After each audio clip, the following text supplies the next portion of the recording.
over here on the side. I don't know. I can't remember. Hold on one second. Let me get the live Instagram up. What's up, y'all? We're back for another episode of Trial and Error. I'm making sure our Instagram audience is on. All right, Instagram's live. Can we All do right. TikTok too? I think we should probably start doing TikTok too. I gotta get a stream key for TikTok. You gotta earn your stream. You gotta earn access to the stream key. So Okay, you gotta show that. Yeah, and so I'm working on that piece of it. When I get back to my live, Back I'm with doing my LinkedIn.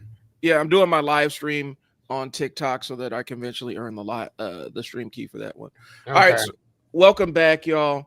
On today's episode, we're basically talking about let's see. I want to get the title right. The idea is I was the problem, and this is a conversation with ourselves 5 years ago, and basically it's talking about being the bottleneck in your venture, and you know how you sabotage yourself and how we get around it. And so that's kind of what we have. It's a little bit open-ended today, so that's what we have on today's episode. I'm gonna go ahead and roll the intro, and then we'll get into the conversation. All righty.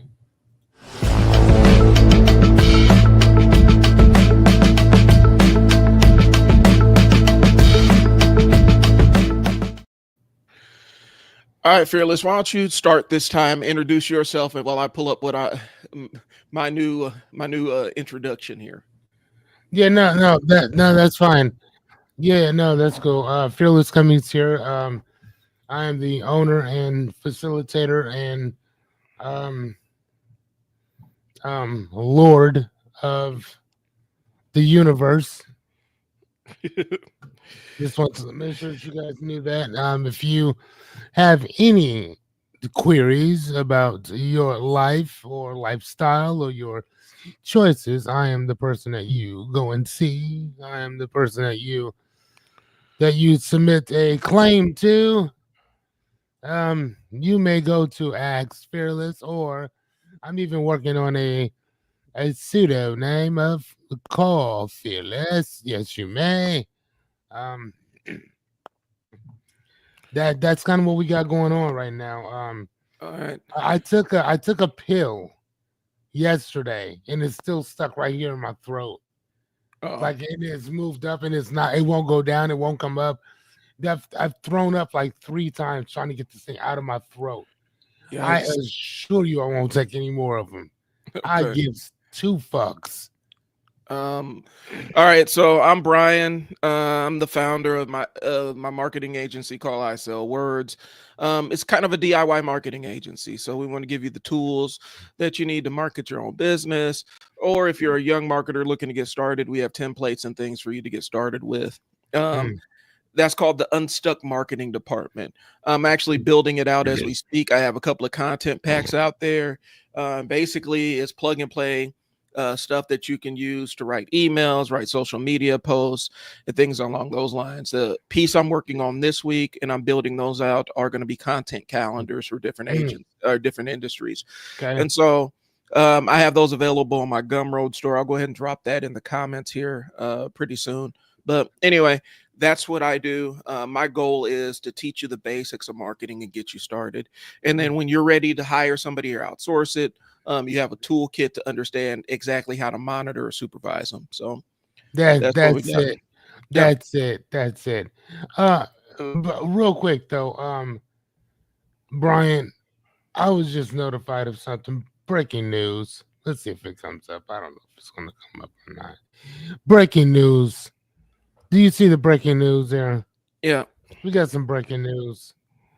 I want to ask you a question, kind sir. At what galaxy are you from? What dimension do you hail from, kind sir?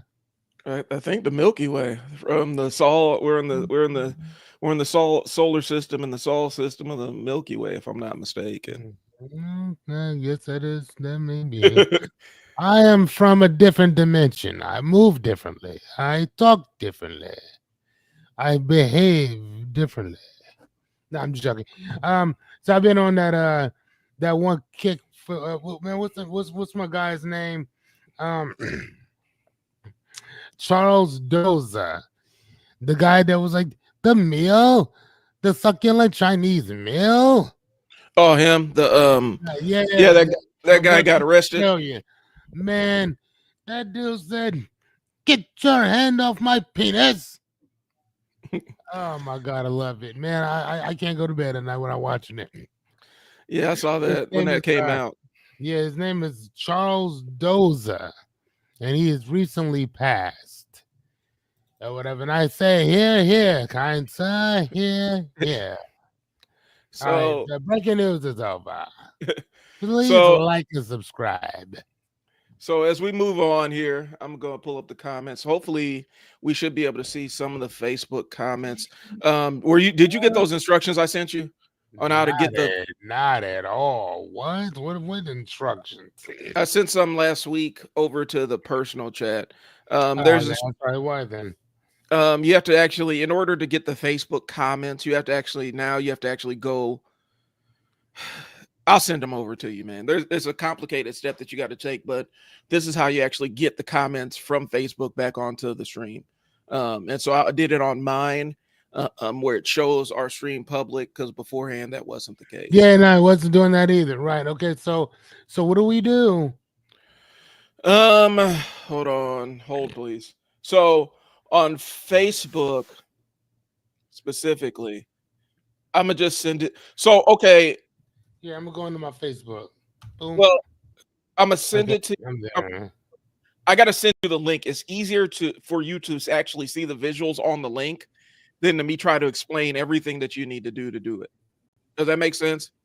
So I'm gonna go ahead and send them Yeah. over to the chat here so that you can kind of see what it is. But also, if you go, to be honest with you, if you go up to comments and where it says learn more, just click on that and it'll take you to the link. So anyway, well, I'm saying all that to say this: for our Facebook audience, I can see the comments on my stuff. I don't know if Fearless is going to be able to see comments on his stuff. StreamYard doesn't change a couple of settings, and so those don't pull over as easily. And so we're not ignoring you on Facebook. We may not see your comments if we're being, and that's just real. Well, I mean, if they're on mine, I could see because I just pulled up a separate. I just pulled up the separate thing or whatever. Tab. So if somebody said something on me, I can just pull that right up or whatever. So yeah. And I should be able to see. I should be able to see them on mine. But I'm just letting you guys know that may or may not be the case, y'all. You know how that goes. Gotcha. And a lot of times it happens when you're working with third-party platforms. You got some things that work, some things that don't work, and so that's just that's live TV. So anyway, let's get into let's start talking about our topic here. A lot of times the concept behind trial and error is this: we embrace the error part of the trial, because a lot of times the error is the thing that informs your next shot. It informs your next trial. And so we're not afraid to discuss times where we might have made a mistake. So, oh wow, your thing went to hell, bro.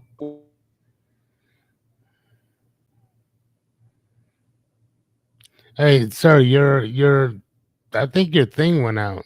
It did. Either yours did or mine did. Like, good God, you were glitching. Internet's messed up. Okay. Let me see. So let me try something here, Fearless. Sorry, y'all, my internet's not the greatest right now. It's kind of shaky, and so I'm trying to work around that piece of it. So I'm gonna switch. Okay. I'm gonna switch networks here. Let's see if that works. Okay.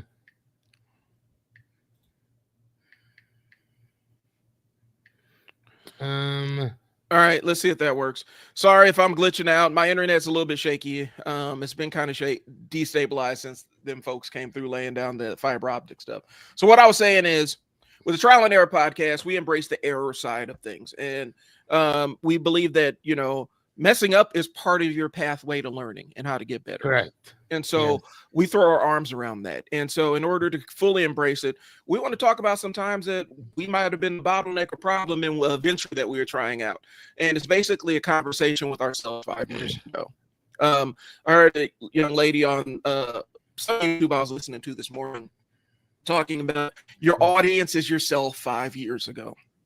And so Mm, that's kind of who we're focusing on, is who we were 5 years ago, if that right. makes sense. So It forgive me does. if we have internet issues. It's on my end. There's not a ton I can do about it right now. So we'll see what happens. So what happened? So they're doing what now? What do you mean? They put in fiber optic. Yeah, they put it's the fiber optic stuff, and it's been weird since then. And so it's Okay, been kind of hit or miss on the live stream, where normally I have pretty stable internet. It hasn't been stable the last couple of weeks. gotcha. So we'll see what happens. All right, Uh, yeah. just Let's keep me shoot. posted. Let me know if something goes sideways. So, Okay, I got you. so here's the thing. A lot of times when we're starting out on a venture, and especially if you're bringing in your own crap, your own shit to it, right? Like you have your own things that are going on in your own head. Sometimes you can end up self-sabotaging yourself. And sometimes a lot of times it's inadvertent, you know. 5 years ago, let's frame it. 5 years ago, we were in the entry point, or the kind of the middle of the pandemic, right? I think. Yes, true. 25, 20. And so where I was I was trying to figure out what we were going to do for CMA, since we didn't have any public places that we could train. And we kind of mastered that. We figured that. We pivoted into that. And at the time, I was really trying to build some kind of brand on YouTube. And I had so many different false starts that I almost believe I ended up sabotaging the algorithm against myself. Because I was all over the place in terms of what I was trying to talk about. And I had the knowledge to help people, but I wasn't confident in my knowledge at all. And so a lot of times when I would tell something, I'd always hedge with, but it may not work for you, or your mileage may vary and stuff. And I feel like I was kind of setting it against myself, if that makes sense. I was setting the expectations against myself. That makes sense, Fearless? And I realized that kind of diminished a little bit of my expertise in people's eyes, when I was always hedging and saying, this might work, this might not work for you, knowing it worked for me, and knowing if they followed the same steps, it probably worked for them as well. Okay. I mean, right, but I disagree with that. I think that that's just being transparent, because what works for you may not necessarily work for them. No, I'm talking about I'm not talking about existential things. I'm talking about, if you click this and do this and do this, this thing will happen on your computer screen. Okay, so you're talking about more like a scientific double peer study, like whatever results I get, you're gonna get the same exact ones if you do the same exact thing that I did. Right, like got you. Okay, I got you. Downselling downselling what I knew about making an ad on Facebook. I knew the structural side of it. Now, the words and all the other stuff that comes along with creating a high converting ad, yeah, your mileage may vary on that one. But the type in this field and click here, I knew that stuff, and I knew it pretty cold. But I would always downsell it. And I realized that hindsight being 2020, I'm basically downselling my expertise, if that makes sense. Where I was hedging to protect myself in case they messed up on the pathway. Does that make sense? Like, if they're like, I tried this and didn't work, I'm trying to insulate, well, your mileage may vary, as opposed to holding them accountable. Like, no, man, you need to click here, click here, click here, and click here. Right. Okay. And I realized that really affected a lot of different things that I did, in terms of structural, technical things. This is how you set up a light. This is how you rig up your camera. I was downselling a lot of my expertise by doing that little weird hedge thing that I would throw in there. And a lot of times it was protection of myself. And a lot of times it was because, we talked about imposter syndrome. I was struggling with that really bad. And, especially with 2020, especially with everything being topsy-turvy, I feel like part of me missed a fantastic opportunity, because a lot of people kind of really dug in and went 100% in on their businesses, on their online stuff during that time, because they didn't have anything else to do. And I was getting decent responses, but I was downselling that, and You know, like even my best performing videos were videos that I shot during that time. Does that make sense? Mm-hmm. So that's kind of where I didn't shoot nothing during that time. but I was, yeah, no. But it was, you know, the self-sabotage, you know, I would tell myself, watch out for the ways the subtle ways that you sabotage yourself. Okay. How about you? I'm gonna expand on this a little And, bit and, more. and again, you're talking about 5 years Yeah. ago. So again, we're talking about, again, like you said before, this would have been in COVID or Yep. during COVID. Um, I can't say the same thing, man. I can't say that. During this time in COVID, I was buying my dream motorcycle. I was chilling out, reading a lot. I mean, dude, I don't know if I would have told myself anything other than what I do anyway. You know what I mean? Like I always put money away. That was just something that I just did from being homeless or whatever. So, you know, you do what works from there. So you don't have to go back to that. Um yeah, dude, like I really can't. I don't know. I mean, again, that's what I'm saying for myself. Now, for me, I would have to probably go back a little further. Okay, go back I don't and think I'd be able to go back to 5 years because 5 years I was doing great. so I would Um, jump back as far as you need to where you like, okay, I probably could use my own guidance. Like I have advice for okay, myself and these are yeah, the for mistakes I sure. made. Okay, so sure. So then I would have to go back. What was that? 5 years, 6, 7, 8, 9, 10. So I'd have to probably go back. So my son he's about to be. So yeah, I'd have to probably go back 10 years. Okay. I'd have to go back 10. I wouldn't be able to go back 5 because that's too close. And then once I had that mind switch within myself, something clicked on, and then that was it for me. Um, yeah, yep, nope. Once I got that mind click and that thing just clicked, that light switch flew on, and that was it. Okay. You know what I mean? Like I just what would I tell myself? All those videos that I shot back in the day, I would tell myself, I would have told myself to keep going. Okay. I would have told myself to start hitting, just going live with shit. I would have told myself to um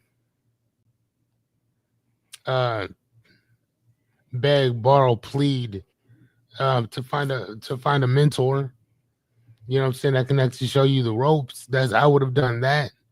Um you know what I'm saying? Again, I mean, hindsight being what it is, whatever. But that's sorry about that. All right. That's literally what I did. That's what I would have done in general, bro. Like I don't really know what else I would have, done um in that regard, honestly. I think if I would have gone back, and we can go back for as far as we need to, I think a lot of it has to do with going back and getting started early on this journey with Yes, with yes, cameras and stuff like that. yes. And I did just use my phone, man. Yep. Because I was always thinking, like, man, I need a camera, I need a microphone, I need this, I need that.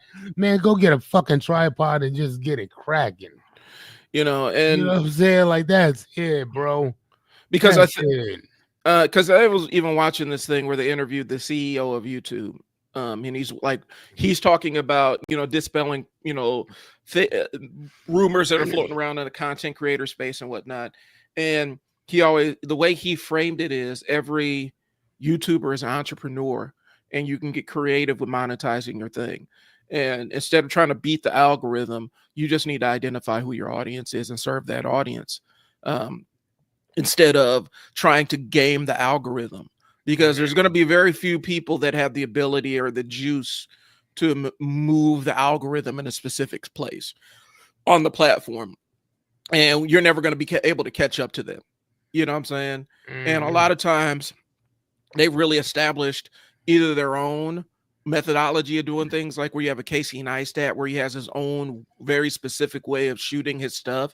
And it's almost like a filmmaker that does action sports, except that, I mean, because that's what he is, but that also informs the way that he does his transitions and stuff like that, even the way he frames a lot of his videos. Mm-hmm. And then you have your Mr. Beast, who has come out and said, my job isn't to make good videos, my job is to make good YouTube videos. And so he has an entire framework and method for making YouTube videos that work for him and serve his purposes. And so you know, the CEO of YouTube basically said, stop trying to game the system and stop trying to show up as other people. And show up as you. Yeah. You know what, man? And that's you know what? I think another thing too, man, is that from a coaching standpoint, like I'm titling back and forth with this because, dude, like as you know, like I was just bragging about reading a book a day for 4 days. And again, this isn't something new for me. Like it's something I've been doing since my early 20s or whatever. But like I love to read. That is my fun place, right? And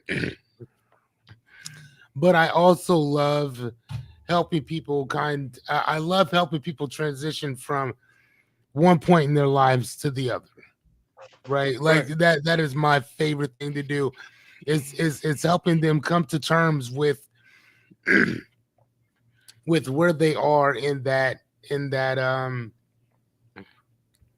what is the word I'm looking for? The journey of the you being the hero of your own journey, and helping people kind of come to terms of where they are in that journey, and helping them kind of move to the next stage, the next level, and so on and so forth. And so I love that. That's what my certifications are in, and this and the other. But sitting down, being able to read some good stuff. Oh my God! And I saw this lady, Bev Mohan, was her Mohani or something like that, Mohani or something like that. And it's an Auntie Bev. You know what I'm talking about? I think I know what you're talking about. Older black lady, and she gives like a word of the day and this and the other, and they're really obscure, like this kind of random words, but they're words for the most part that we don't use anymore. That's not colloquially utilized and stuff like that or whatever. And I love words. I'm a word nerd. Okay. And so I could sit and watch that shit. I was reading a book, and then I stopped reading that one and started reading this other one. And I'm just writing down all these words that she's talking about or whatever. And I'm like, you know what, dude? If I could have went back and done this, and then the thing just popped into my head is like, what do you mean if you could have went back and did it? Do it now. Right. Who's to say you can do that now? So I'm like, oh shit, you know what? So no, I'll just start doing, because even before I was doing book reviews and stuff like that, but I wasn't doing a video of them. I was just doing like, hey, you know, here's a really cool book. This is how many stars I gave it. It took me a day or so to read this. This is what it's about. It's a really good book. But instead of like writing it up, like, dude, do a video on it. So I'm like, you know, so I was talking to a friend of mine who's a published author and has papers and stuff that people are citing and this and the other. She's like, dude, like I would love to support or follow anything that you have going on like that, man. So that's kind of the objective. Okay.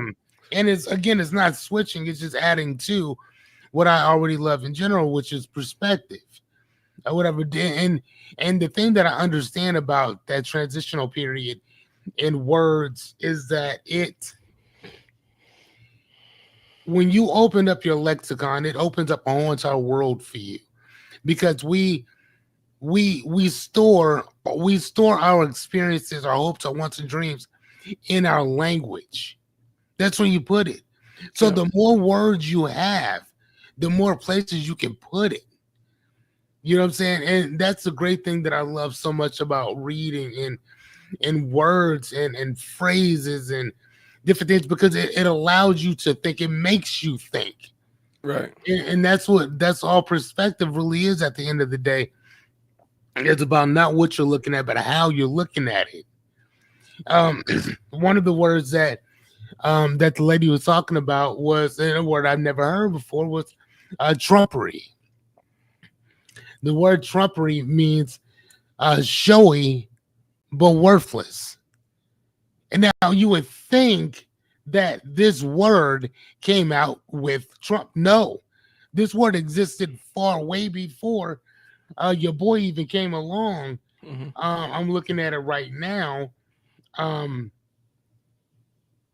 and again, like it means worthy. It means worthless, nonsense, trivial, useless article. So it's a word that's actually been around for quite some time. And hold on one second. Let me see if it tells us exactly where this word comes out of. Um, let me see. So synonyms for it is nonsense, nuts, stupidity, garbage, silliness, drool, rubbish, blah. That's the synonyms for this word. So it derives from the Middle English trumpery, and ultimately from the Middle French trumper, meaning to deceive. Mm-hmm. Um, French phrase trompe, trompe, literally deceiver, the eye. So it's saying that it first appeared in the mid 15th century, right? Deceit or fraud, in less than 100 years, it being applied to later objects, and then to little or no value.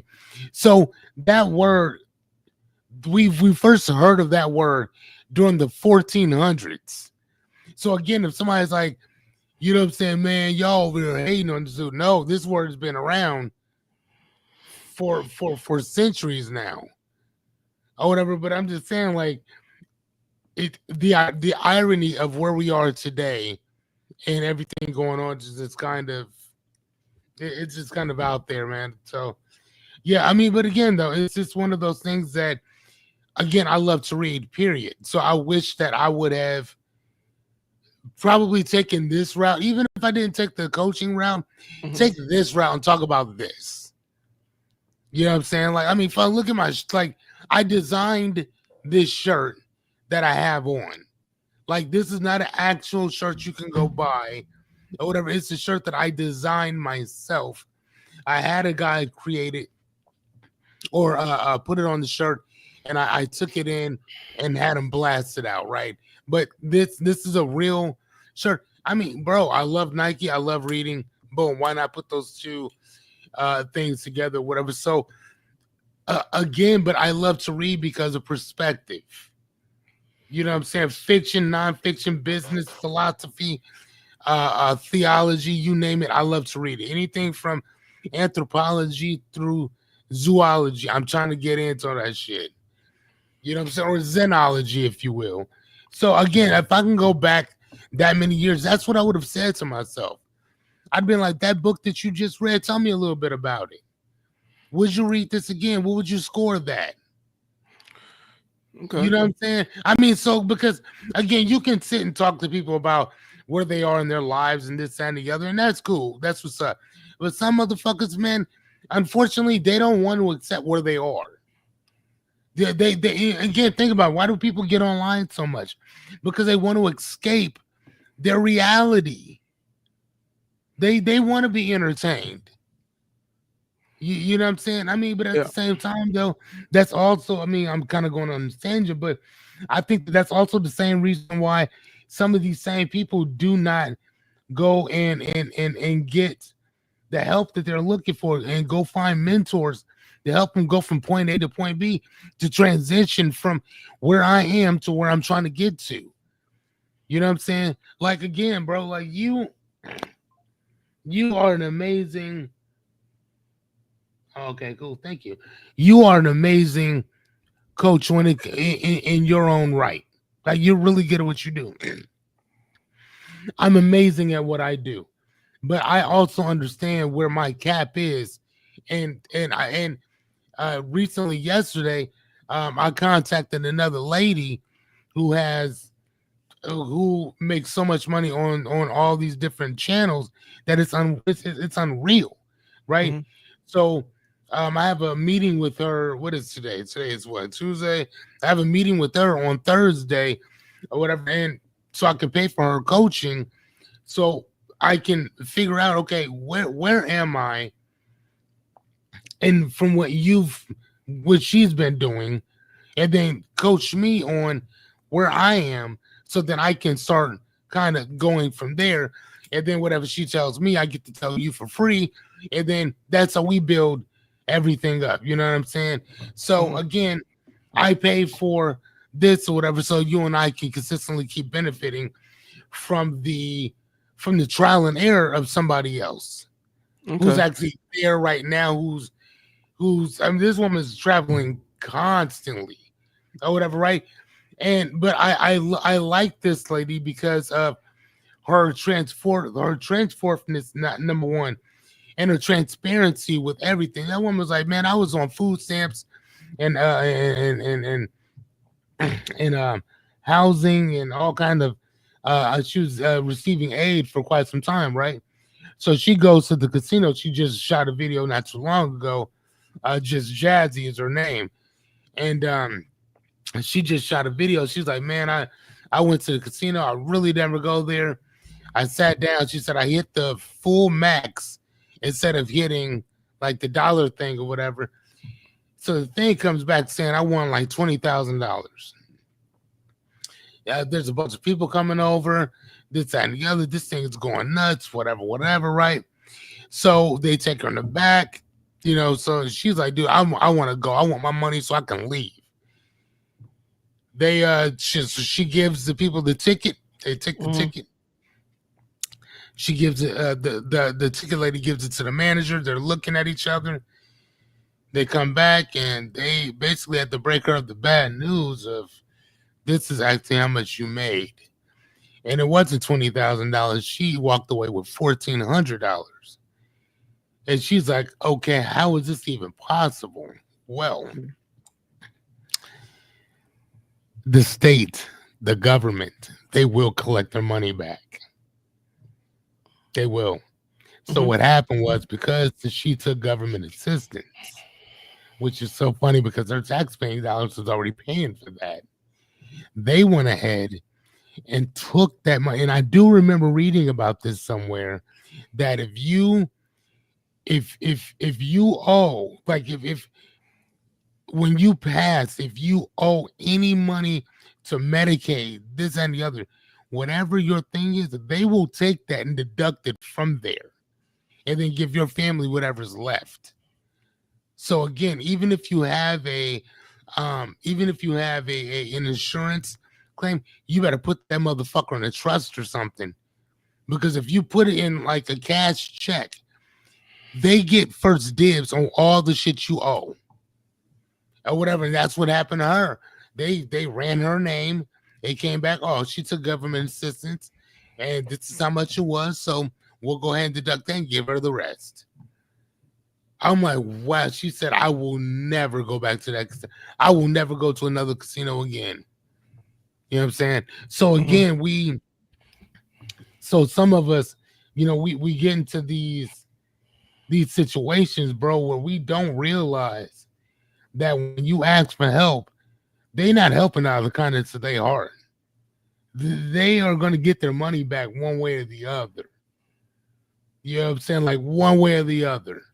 So again, I mean, you like I said, and again, but those are it's stories like that really make you kind of be like, hmm, okay, cool. So that means I need to move a little differently in general, right? Yeah. So like, yeah. So I mean, that like I said, man. I mean, I don't know if this is always. I don't know if this stuff is always, or I don't know if this is for everybody consistently. But again, for me, I love a good story. I love a good perspective, and I think that that's why I read as much as I do, because my objective is to expand my horizon. Because you know what I'm saying. Once you expand your thinking, it can't go back to the way that it was. It will forever stay that way. You know what I mean? Like it's like Mhm. once you know something, you can't unknow that. Right. you know. And I think that that's the biggest thing that you have have. I think that that's kind of what the theme of what we're talking about today is. You know what I'm saying? Like, what do you know now that you would have told yourself 5, 10 years ago? Right. You know what I'm saying? So it's that hindsight being what it is. Would you still go through with what you've done today? So I guess for you, let me double back and ask you,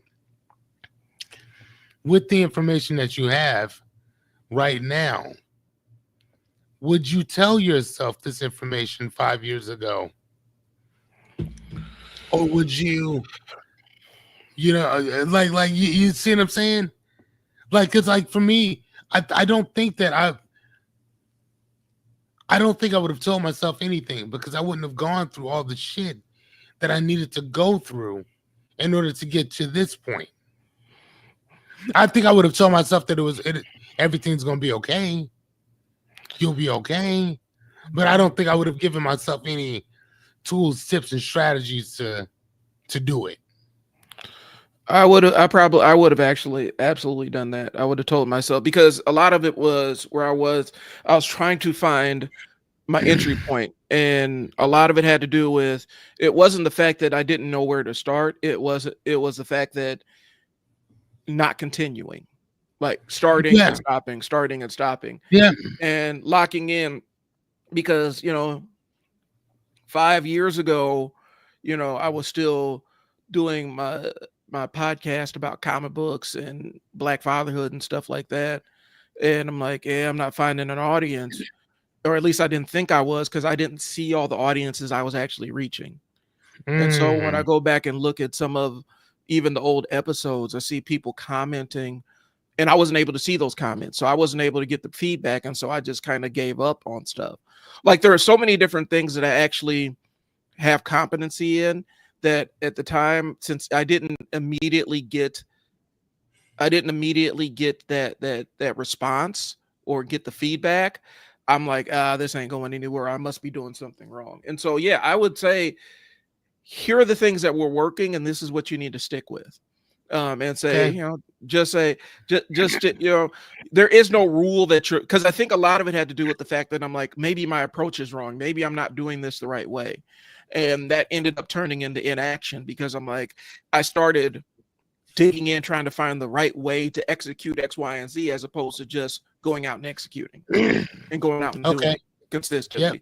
So I actually would have those conversations, because what I'm looking at, and even further than 5 years back, but when I look at some of the stuff I've been in, I was like, right as soon as I was getting on the edge of where it was about to take off, because a lot of times when you're learning something, you get, even if you get good feedback at the beginning, like, this thing is working, kind of, um, right before you hit the next level, something happens, something breaks, something slows down.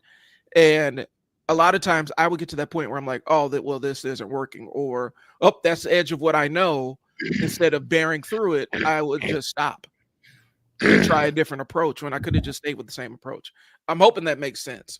But that would be the conversation I would have. It's like, there's like, I can list 4 or 5 different things that I had early success with. I hit a roadblock and said, oh, I must be doing this wrong. And then I stopped. And then when I go back and look at comment sections, or look at how people reacted, or people responding to it, people were responding to some of this stuff. All I had to do was right, stay consistent with it, and not think, oh, well, my approach must be wrong. I must be doing something wrong. I need to go back and learn more instead of right, just getting the experience, just getting the experience by actually doing it, and doing it wrong or doing it yeah, right. You see what I'm saying? And so those are the conversations I would have with myself, because a lot of it turned into this weird self-sabotage, where I'd have early success, and then when I get it wrong, I would think, oh, I must be, Brian, you're doing something wrong, as opposed to, things go wrong all the time with this stuff. You just got to adjust and power through it. right, And so that was my self-sabotage. mm, Um, because I would do that, and then I would say, well, I need to learn procrastination game, because I was more comfortable with learning than doing. And so I procrastinate by like, I must need to, if this didn't go right, I must need to learn more about it, as opposed to I just need more reps. Gotcha. And since I didn't get the feedback immediately, or didn't get it where I could see it because of feedback kit, I didn't know where, like specifically I could think of with my podcast, I was looking in the wrong comment section. I was looking at the wrong analytics, because on one channel was really doing well, but I wasn't looking at the analytics on that channel. I was looking at on the analytics of a channel that wasn't doing too well. And so instantly that was kind of like this people pleasing thing, because I'm like, well, if people aren't responding to it, I must be doing something wrong. No, I just might be looking in the wrong place. Or even another layer to it is I was seeking additional validation outside of myself. And knowing I was comfortable putting it out there, I ended up getting. So that's kind of stuff I'm talking about. Okay, you cut out again.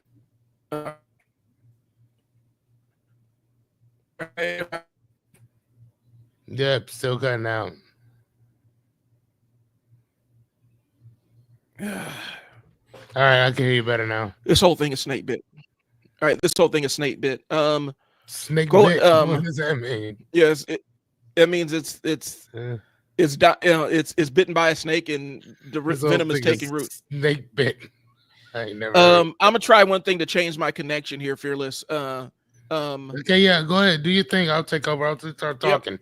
Yep. Okay. I got 101 episodes of practice. Okay. So yeah, so one of the things that Brian was talking about was, oh, perfect. Okay. So one of the things that Brian was talking about is that, you know, when we're trying to start something up and you have no idea what's working and what's not, we depending on where you are in your journey, especially if you're just starting, man, it sucks. And it's really scary because you honestly think and believe that nothing's working. You honestly think and believe that nobody's showing up. And here's the thing. The one thing that I've learned is that even if people don't show up, you got to keep showing up. But man, that's easier said than done though. Because a lot of us are always talking about, man, such and such didn't show up for me. This, that, and the other. Whatever. And I mean, and I know that that's kind of heart-wrenching sometimes. I truly know that it is. But dude, you still got to keep showing up. And in a lot of cases, we don't. Right? And, you know, here's the thing about that. And I wrote this down a few days ago. Let me see if I still have it on here. Maybe I didn't. But I narrowed it down to three different things, right? And it's kind of like the 3 C's or whatever. So hold on one second. Let me write this down, because otherwise I'm gonna be all over the place. So the first thing is, okay, so we got that part. Okay, then the second thing, that's the part that I'm actually forgetting. But the third is, okay. So the other one is, what is that? I'm just letting my mind. What is that compliment? I don't know. Anyway, so the very first thing that we love in America is that we love a person full of conviction. Conviction of that as that type of person that they're gonna keep riding no matter what. Like those are the people that they don't play by the same rules that everybody else plays by. Like it's kind of like they have their own secret to what they're gonna go do. Right? It's like if you're watching the movie Shawshank Redemption, one of my favorite movies, when Red meets Andy Dufresne, and Andy's just walking around, he's in prison and he's walking around like, you know, like, and whatever, picking up rocks and just looking around and just doing his own little thing or whatever. That is a person of conviction. He was convicted, but that's a thing of conviction, right?But those are the Steve Jobs. Those are the Bill Gates. Those are the Warren Buffett. So those are the individuals, the Zuckerbergs. Those are the people that you see in life that don't seem to be playing by the same rules everybody else is playing by, because they said fuck it and they start playing by their own rules. They start just kind of doing their own little thing. And if it works, great. If it doesn't, then it doesn't. But here's the thing: if it doesn't work, it doesn't matter because they still did it. So whatever's going to work is going to work, whether it works or not. If that makes any sense. The second thing is that we and Brian, real fast, what I was doing here is I was talking about the thing, complacency. The second thing is complacency. We become very stuck, and this is one of the things that Brian and I kind of help people with that being stuck, doubting, waiting, that kickstart the motion, the breaking fear, the building momentum or lack thereof, right? So we'll want to do something, but then something or someone else will talk us out of doing it, but we still hold on to the idea of doing it, and the idea seems to be more grandiose, if you will, than the actual action plan to go out and go do it. And the third type of person is willing to compromise. Another word for compromisation is surrender. And that's where a lot of us are, between compromisation and complacency. There's not a lot of people with that drive. There's not a lot of people that are full of conviction. And what Brian was just talking about was that where he was in that thing of compromise and complacency. And because he hadn't reached that conviction yet, that, man, people are going to show up eventually. You know, when I was doing my 101 episodes, Brian had to tell me on multiple occasions, no.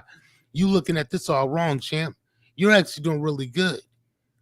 You know what I'm saying? And I'm like, when I was comparing my videos to my friends, and he's like, yeah, but y'all talking about two totally different things.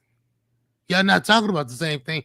So you guys' audience is not going to be the same. Right. Somebody who's doing educational pieces and somebody who's there to entertain you they're gonna get two totally different type of people showing up to their lives every single night, or their videos in general, period. You know, so for something that I'm downsizing, yeah, I'm like, man, this ain't it's good, but it's not.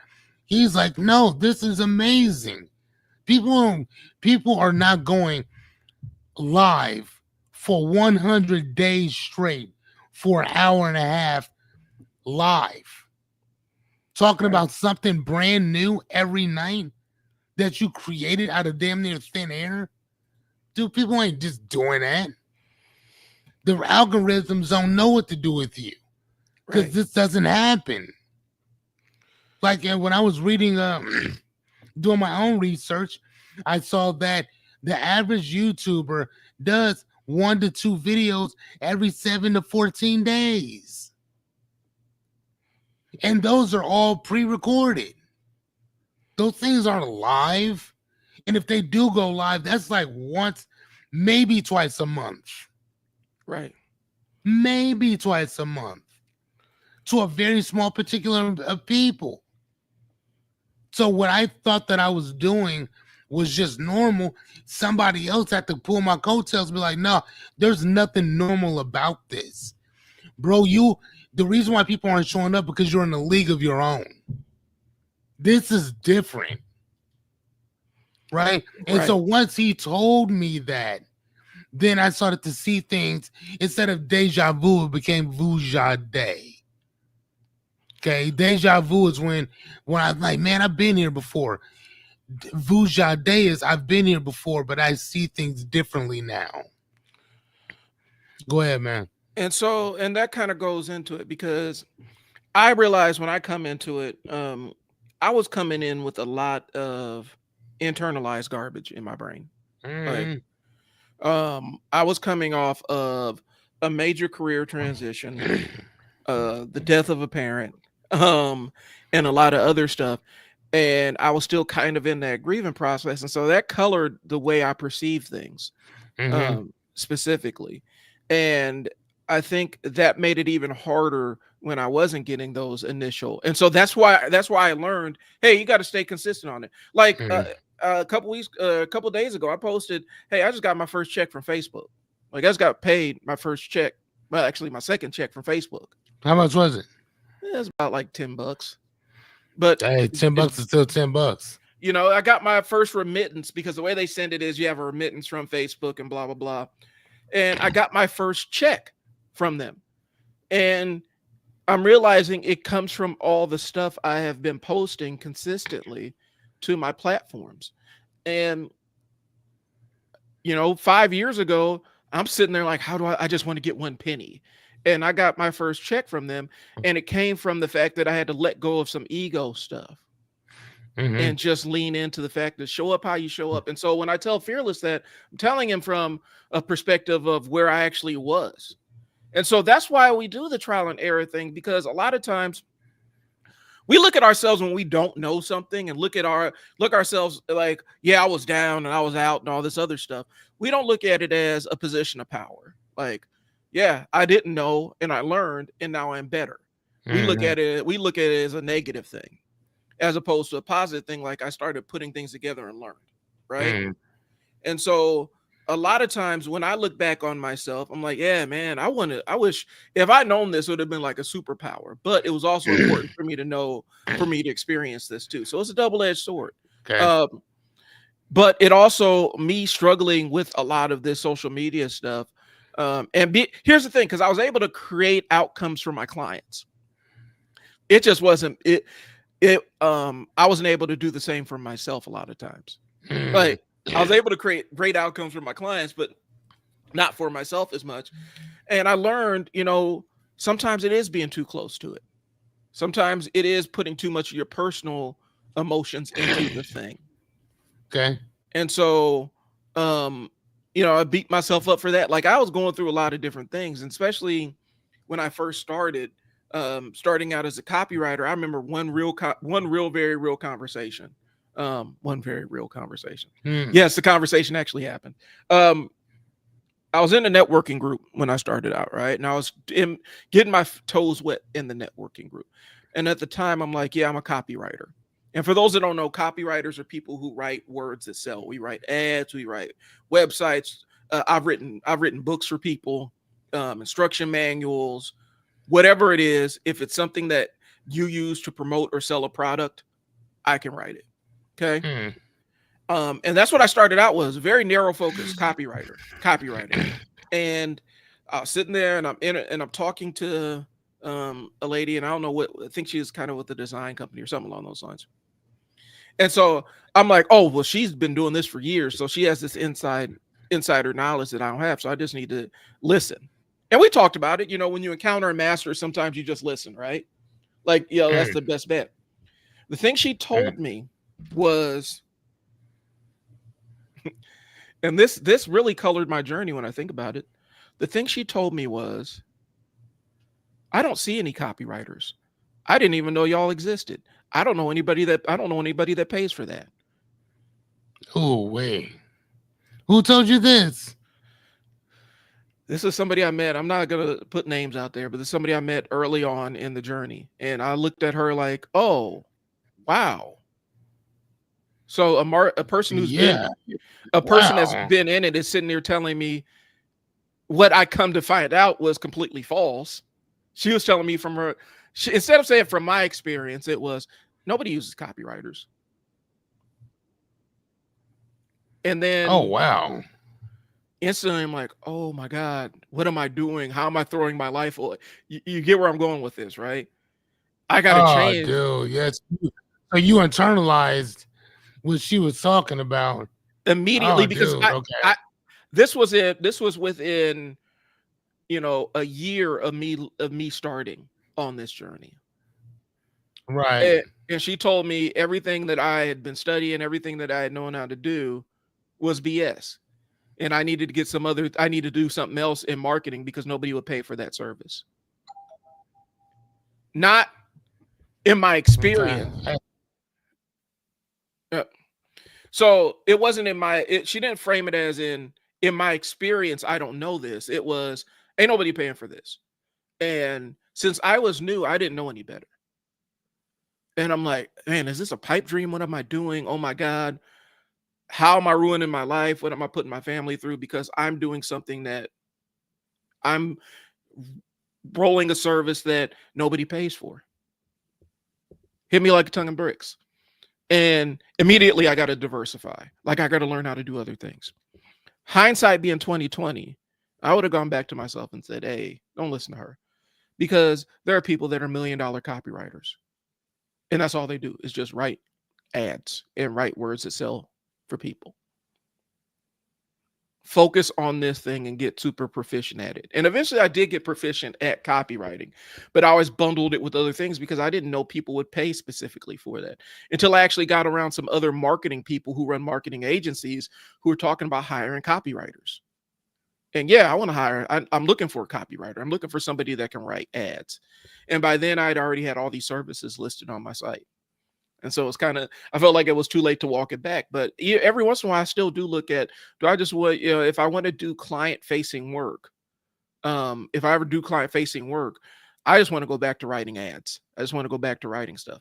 But that conversation early on, that rocked me. And it wasn't in a positive way. It was talking to somebody that I perceived as this expert. It was talking to somebody that I perceived as this expert with this insider knowledge early on. And it made me question everything because I didn't have the depth of experience to know that this person was talking just from their narrow, limited experience with things. Right.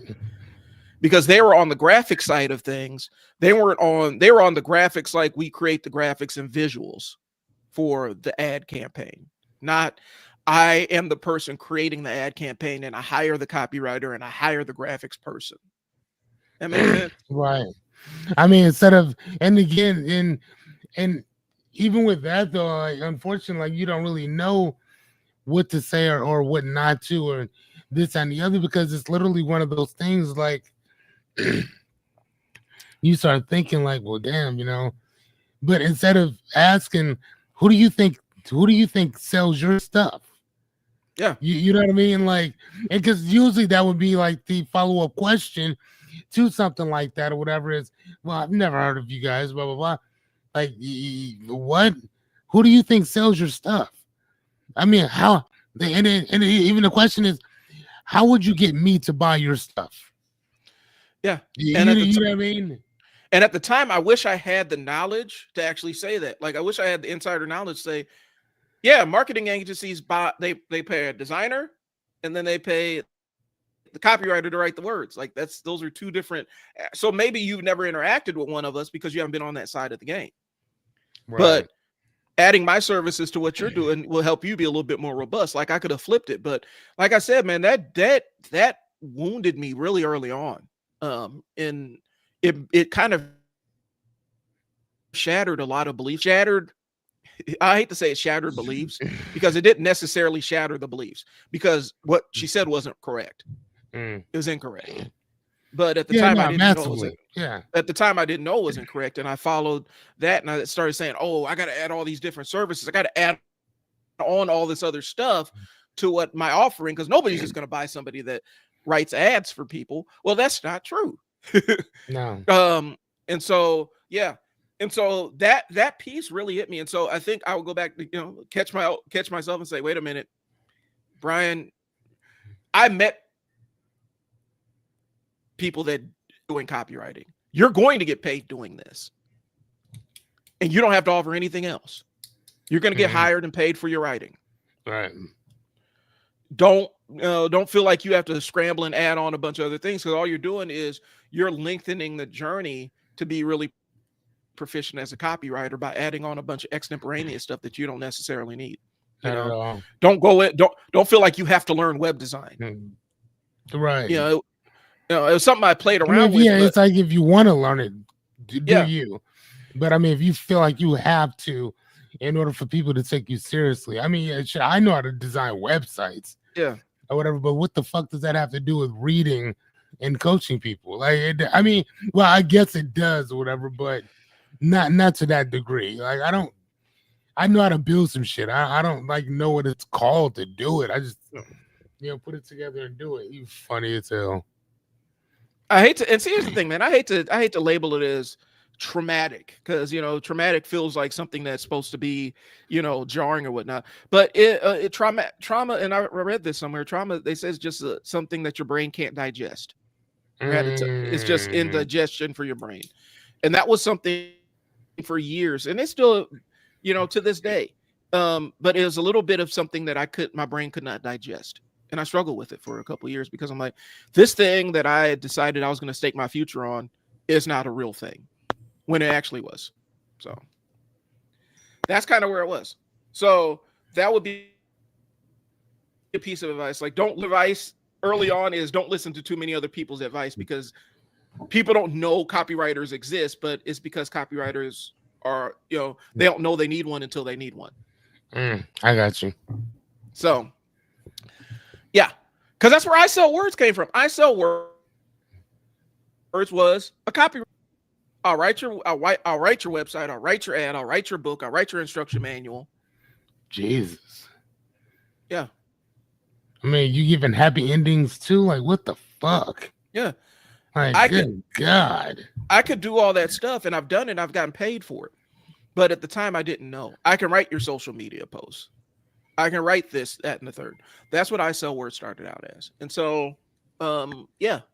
And then expanded out. I'm like, oh, I got to do video. I got to do X, Y, and Z. I got to add all these other components on. Things that I was dabbling in for fun ended up becoming part of my business. Like, I was playing around with cameras and learning websites because it was fun for me. As soon as I integrated into my business, it ceased being fun. It ceased being a distraction or diversion for me. That's another side of it. But yeah, no, I get that. That makes sense. And so for a lot of people, we tell people, when you talk to somebody who's a master of what you're doing, or master at what you're trying to be or where you're trying to be, you listen to them wholeheartedly. But sometimes you do have to weigh it out. Like, okay, is what they're telling me going to benefit me? Because what she told me absolutely did not benefit me in any way, shape, or form. Or who am I listening to? Right. Based on, I mean, and again, but you said that you and correct me if I'm wrong, but didn't you say that you trusted this lady, that you that she was, she kind of not necessarily a larger than life person, but was she somebody whose words you obviously took to heart? Mm-hmm. So did it, you know what I'm saying? Like, was it that type of situation? Like, what was that? It was somebody that I met that was in a different sector of the marketing space, that had decades of experience in their sector of the marketing space. Okay. And so, and then when I sat down with them, I thought that they were expert on all, just because somebody's a good doctor doesn't mean they're a good lawyer. Right. And so, I saw them as like, oh, well, they must know what they're talking about. People, they were making a lot of money. They've been doing this for a long time. People are paying them for what they know. I need to soak up as much game as possible from her. And the first thing is, I don't know. I've never met anybody that hires a copywriter before, which wasn't true, because she wasn't on the side of the side of that decision-making process. And so I saw her as an expert, and she was an expert in her field, but not an expert in what I was doing. And it was a missed, and I do go back and, a lot of stuff is hindsight 2020. It was a missed opportunity, because I should have taken that as, oh, so you don't know any copywriters? That means that I have a free lane to really establish myself. Yeah, for sure. I mean, yeah, and especially if she had no idea what you were, what it is that any of you guys doing, and she didn't know that there's a whole other world of business that you have no idea about, that again, that you don't know about it or whatever, that I can introduce you to, and this is what we do. Yeah. Or whatever, I mean, and even if she still didn't utilize your services, that's irrelevant. You still educated her on expanding her horizons, her horizon in general, her expansion, her perspective of what she's actually doing. You know what I mean? I mean, again, even with what I do, as a life coach and philosopher and avid book reader, learning different things, learning from animal species, plant species, different things like that. That shit helps me too. You know what I'm saying? I was talking to this poet and this botanist about the daffodil, and we had this great. Okay. We had this great conversation about the daffodil, and I think I read it somewhere, and I put it on my one of my pages. And she had this poem about the daffodil, and the one thing about the daffodil that it does is it's a very beautiful plant. But the one thing that the daffodil does to other plants around it is that it suffocates them and kills them. Mm-hmm. Yeah, and it's not because it wants to kill everything around it. It's just because it's a toxic plant to everything else around it. Right now, you can train it, you can condition it not to kill things off so fast, but you have to consistently keep conditioning the plant to do that. But another word for daffodil is what was it? It's another name for the daffodil is a narcissist. Mm-hmm. And I'm like, wow, that is so deep. So again, so reading about those things and meeting people who are botanists, where you can learn so many different things from people, you know what I mean? And again, I would have never known anything like that that has nothing to do with my field, but everything to do with my field. Yeah. So again, I mean, and it's really sad though that lady saw you and like, oh, you're a what? Man, I've never met one of them.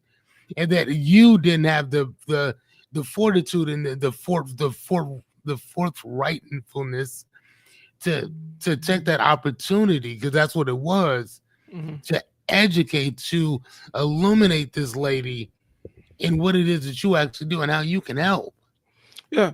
I went through my entire phase with that because, like I said, I didn't have enough knowledge. I assumed I deferred to the expert in my mind. I was deferring to the expert in my mind. I framed her as expert and I was deferring to her. And that's why I didn't challenge. That's why I didn't challenge it, because I didn't know. At the time, I didn't know that she was leading me astray. And so it comes back to this. So a couple weeks ago, I'm in a meeting and, this kind of in this group or whatnot. And somebody else challenges, they're talking about AI can write better than a copywriter and blah, blah, blah. Okay. Not knowing that most copywriters will use AI to kind of punch up things or say, hey, analyze this and analyze the reading level and help me restructure and stuff. Like, they use it as a tool, as part of their toolkit. And not just as something that where you just punch in the words and it generates them for you, right? Okay. And so he's like, yeah, and AI, and it was kind of a shot at me in the group, and I'm like, he's like, yeah, well, AI can write better than you, Brian's going to replace you one day. And I'm just, in the past, that would have been an argument, that would have been a fight in the group. I just sat back and I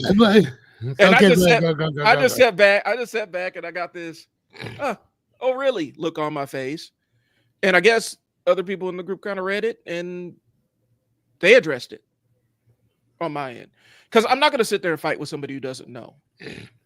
And I do not mean to cut you off on this, but yeah. my little cousin, hello, Fearless said hi. Hey, Brandy. Hello, ma'am. Brandy said hi. Hey. So look at Brian over here getting kisses on the air. I'm just saying, like, what?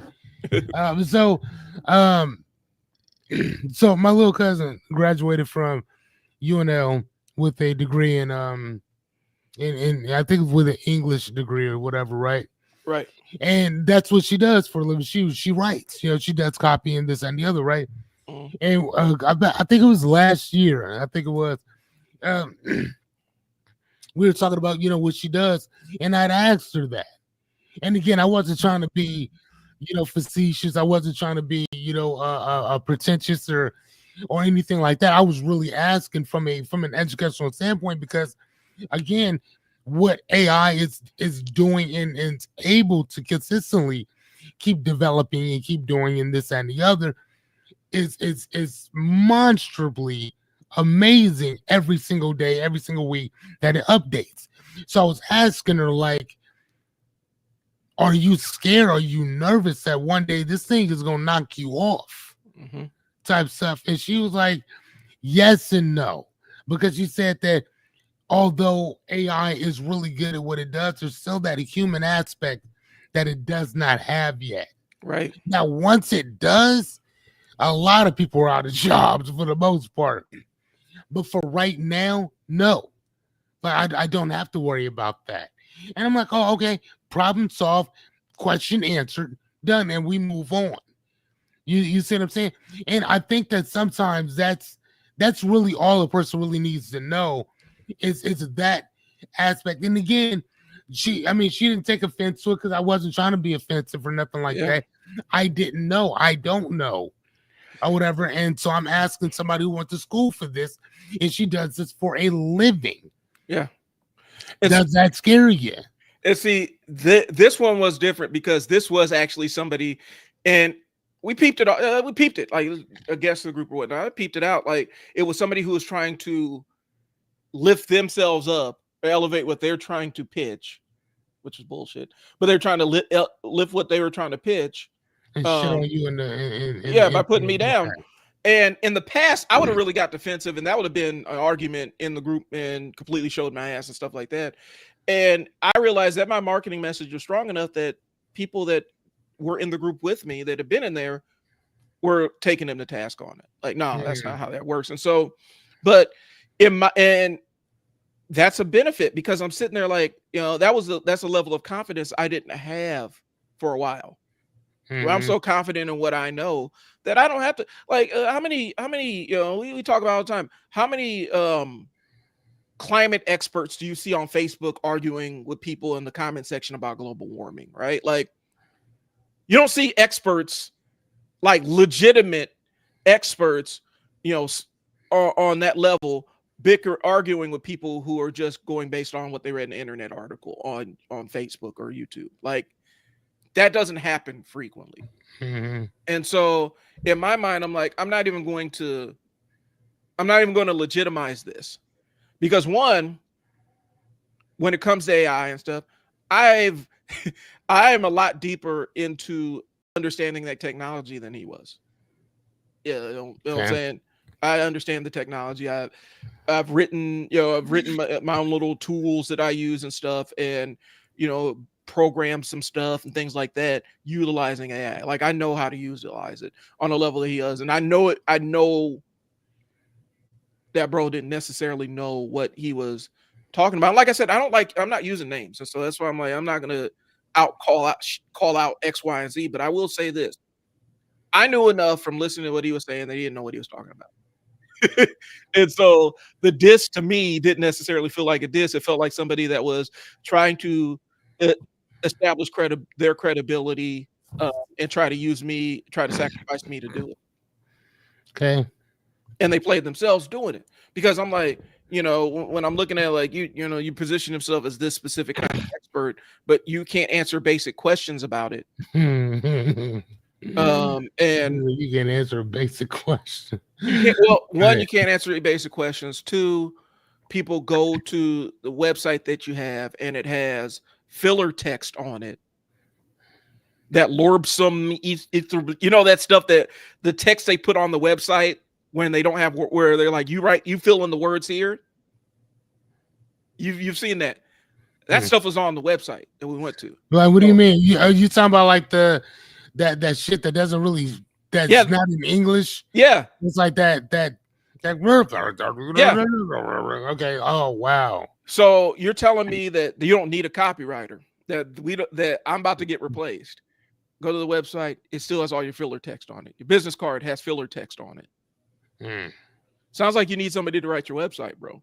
Right. And I'll do it for $5,000 plus gratuity.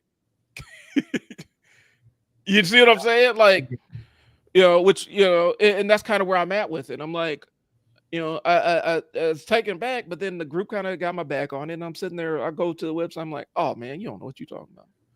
And even some of the basic stuff he was talking, he didn't know what he was talking about because I've done it. I've created AI agents. You know, I have the class. I can go in and start coding stuff on Gemini right now. What is Gemini? Oh Google's yeah, I know what that is. Okay, I got you. You know, I have access to the Gemini little workstation, little workshop stuff that you can get in on the back end of it. I know how to get to that, and I know what to put in there to make things happen. So I know what I'm talking about. That was a level of confidence I didn't have before, and I wish I had that level of confidence when I got confronted with that lady in the first part of it.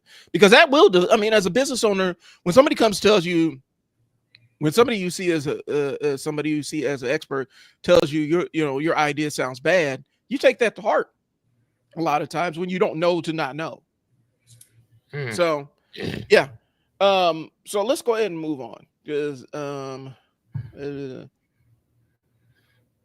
so to shift a lot of different mindsets. I had to get rid of a lot of bad thinking. I don't know. You mentioned it too. I don't think you ever unlearn things. You don't necessarily unlearn things, but you deprioritize them in your mind, right? Like if you learn something bad, like with this lady,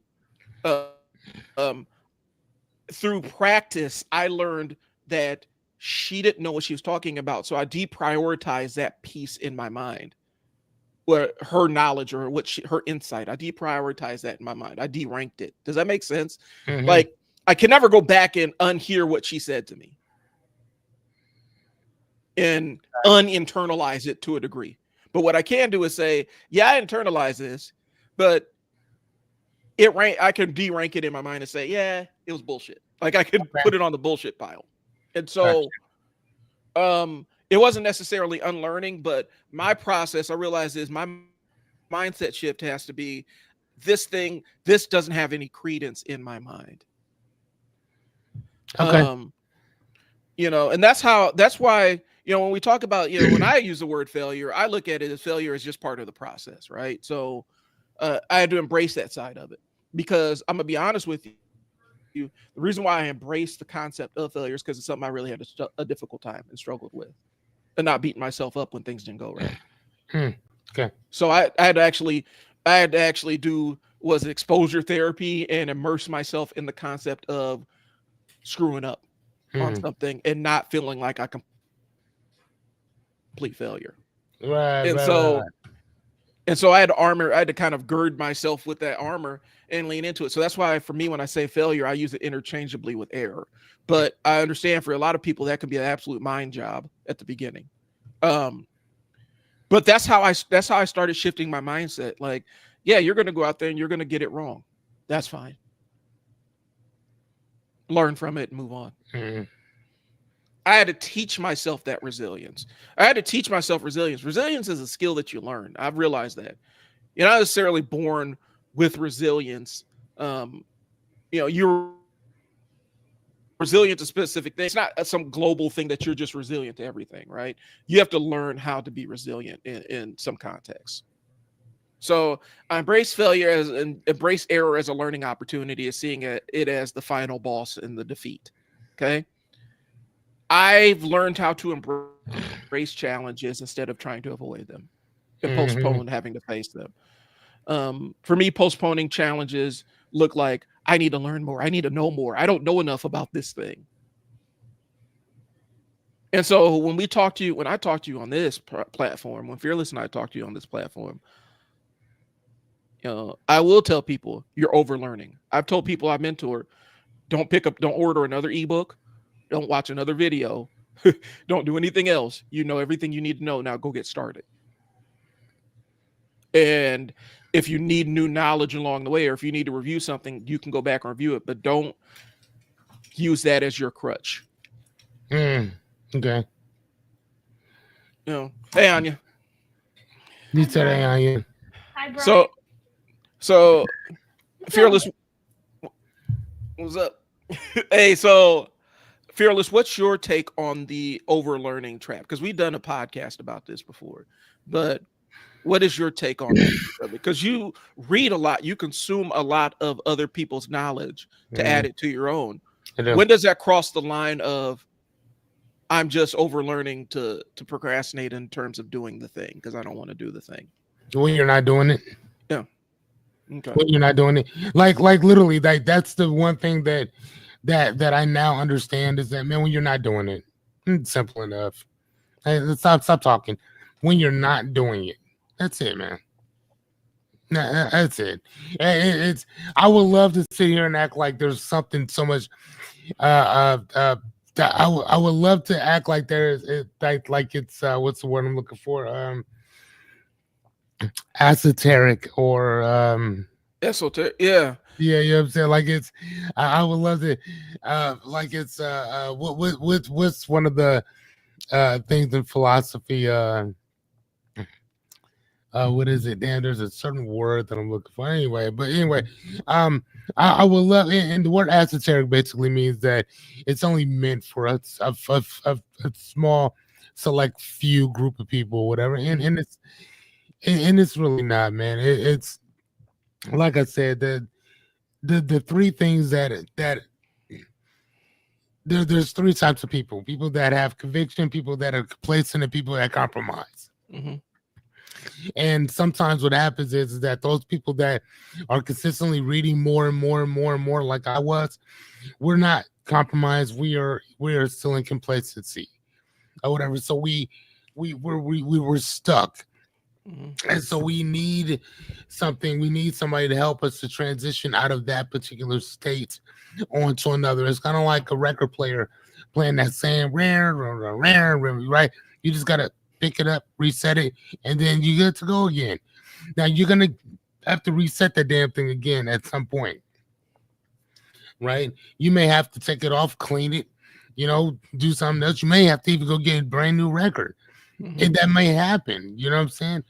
There's a bunch of different things that could happen, but if it's working, let it work. But the problem is that we're not doing it. Yep. And that's what your issue is. It's not. I mean, bro, you can read as much as you want. I got a whole here. Let me take you off of this for a second. You see this behind me, and again, I'm always telling you guys about my proudness of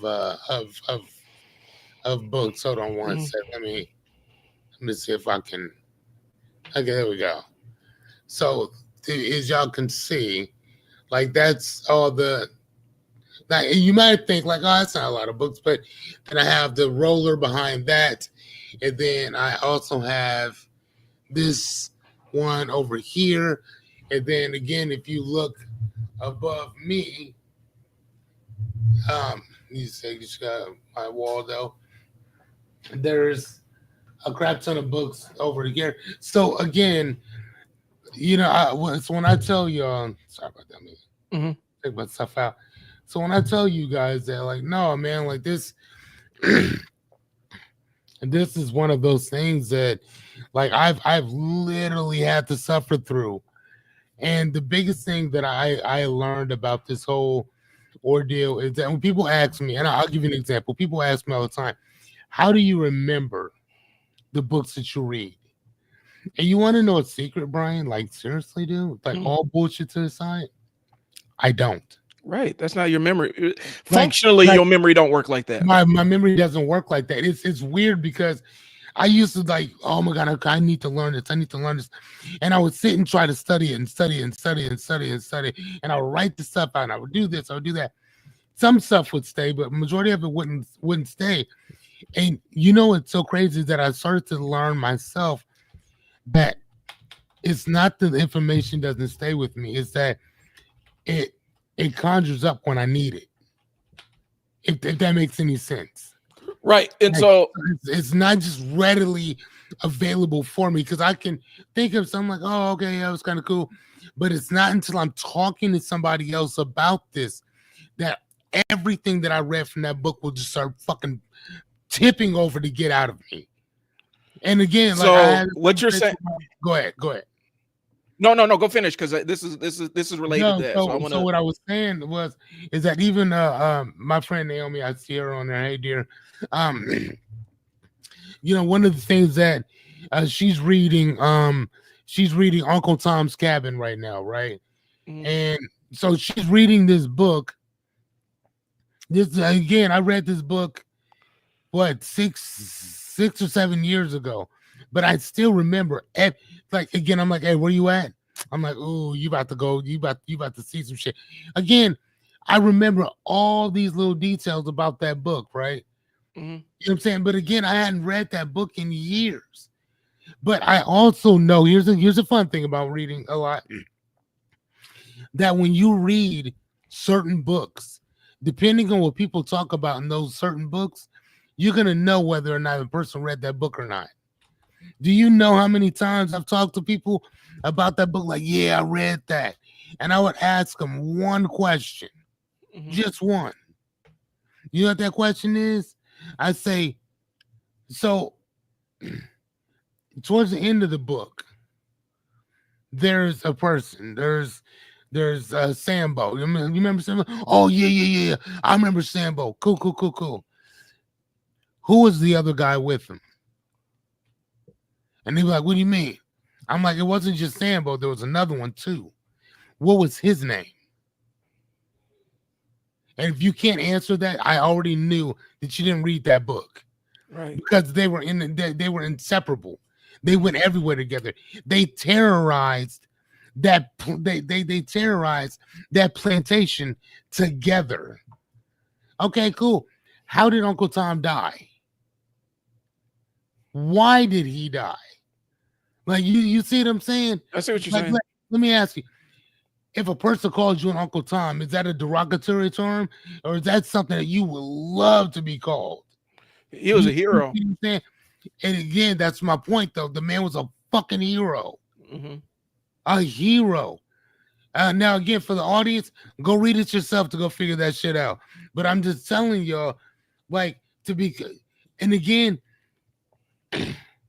I think that they did a hell of a number on us, because when a person's called an Uncle Tom now, they like, man, when what you call me, that's like one of the worst things to call another black man.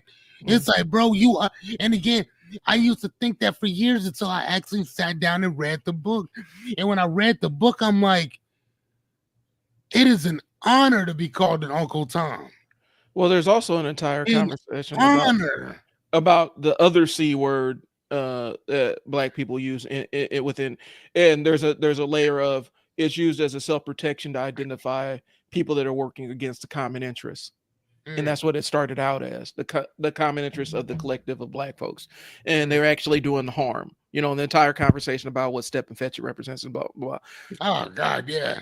And so here's what I'm going to say. So going off of what Fearless was saying.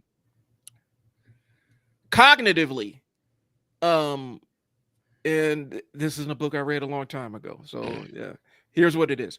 We manufacture our memories on the spot. Yeah. We're not saying that the thing that you remember did not happen. It did. But you manufacture it every single time that you remember it. Every time you remember it, you conjure it up, you create it, you piece it together right then and there. And every time you recreate a memory, it can be subject to being polluted by other things that you've experienced. So I'll tell you, like when my mom died, my wife remembers. I have gaps in my memory, and I realize that I have huge gaps, entire weeks that just don't exist anymore. Entire things that were supposed to be signature events, or that I should remember that I don't. And a lot of it was just kind of a traumatic thing, but I would be sitting there telling a story about it, and she's like, "Nope, that's not what happened." And it came down to the fact that, I did have gaps in my memory, and so I was recreating that memory on the spot. That's also why, the concept of the eyewitness testimony. There's two hills that I will die on when I talk to people about criminal justice, right? One, the fact that scared straight programs have been debunked for 40 years. And one of the fastest ways to ensure that your kid goes to jail is to introduce them to jail at a young age. Yeah. That's what scared straight programs do. And so they're not scared in the sense that an adult would be scared. They're in awe. Not scared, but they're in awe of the people that they meet. That's one. Another one is the fact that eyewitness testimony has been debunked for 30 years. You want to explain that a little bit, please? So, cognitive science has debunked the concept of the eyewitness testimony many times over. for 30 years, because since we manufacture memory on the spot, we are very susceptible to suggestions of things that happened. So when eyewitnesses give their eyewitness statements, they're very open, because they're kind of in a vulnerable state and they feel like they're trying to help and they want to help. They're very vulnerable to persuasion by whoever's interviewing them. And so eyewitness testimony has actually misidentified more people than it's actually positively identified. They found out, but it hasn't stopped it from being the key thing that they use in court and stuff like that. But it's been debunked many, many, many times over. Science has debunked it consistently, because we manufacture memory on the spot, and you can easily pollute somebody's memory. You can. There's an entire study of this lady who ends up convincing a test group of people that they committed a crime that they didn't commit. Right. Just by the way that she interviewed them. So that's what that is. No, and I get that. So yeah, I wanted to kind of show this little thing or whatever. This little thing here or whatever is something that we talked about during our 101 episodes of Axe Fearless or whatever. But one of this right here is it's a head of that explains exactly how the mind works when it pertains to how we take in external events. So something outside of you happens, right? Bam, it's just an event. It's just something that happens. It's an event, it's information, but it's external, which means it has nothing to do with you for the most part. Right. As you see this, all this stuff happens within a blink of an eye, right? We do three things. We generalize, distort, and delete information. Why? Because your mind cannot handle all of the information coming in at one time. Now, here's the thing that what we started to now understand is that children with autism have a larger space of accepting those deletions, distortions, and generalizations. Their minds are a lot more open and they take in way more information than people that are not necessarily neurodivergent do. Yeah. Right. So again, one of the things that Brian just said that his wife had to remind him of the of time and space. Well, if you look on here on this chart, one of the first things is what? Time and space. Now, time is going to be different. Time, space is going to be different. As you are reconstructing what happened, you're taking your memories, you're taking your trials, you're taking your decisions, your attitudes, your beliefs, your values. You're putting all these different things, and then you put them in these things called beamers, which is basic behavioral manifestations of internal representations. But it basically means that however you are going to react behaviorally is already predetermined by the shit that you already hold up in here. Right. So by the time it comes out here, it done already went through all this stuff back here. Right. So how do we prevent ourselves from doing this over and over and over and over?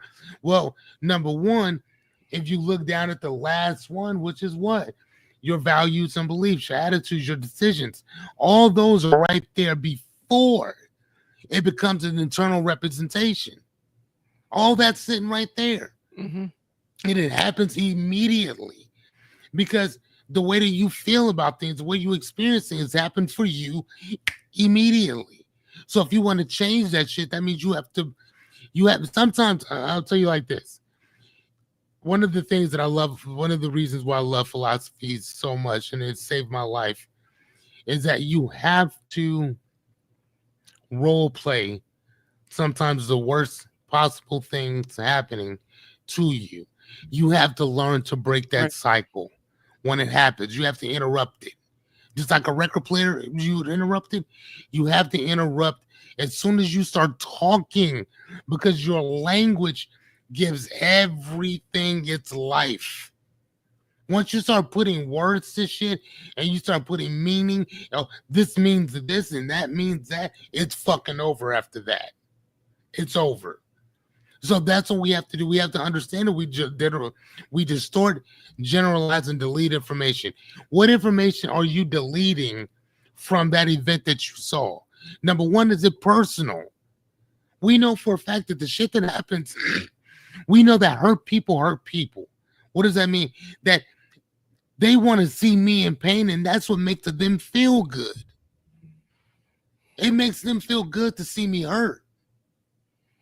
So if I do this, if I give them what they want, then this is going to make them feel amazing. So you still have the choice. You still have the decision to walk the fuck away. Right. Or you have the decision to send them directly to their fucking maker. I mean, but again, the choice is yours. So again, I totally understand exactly, what you're talking about, what you're saying. Like me personally, like I said,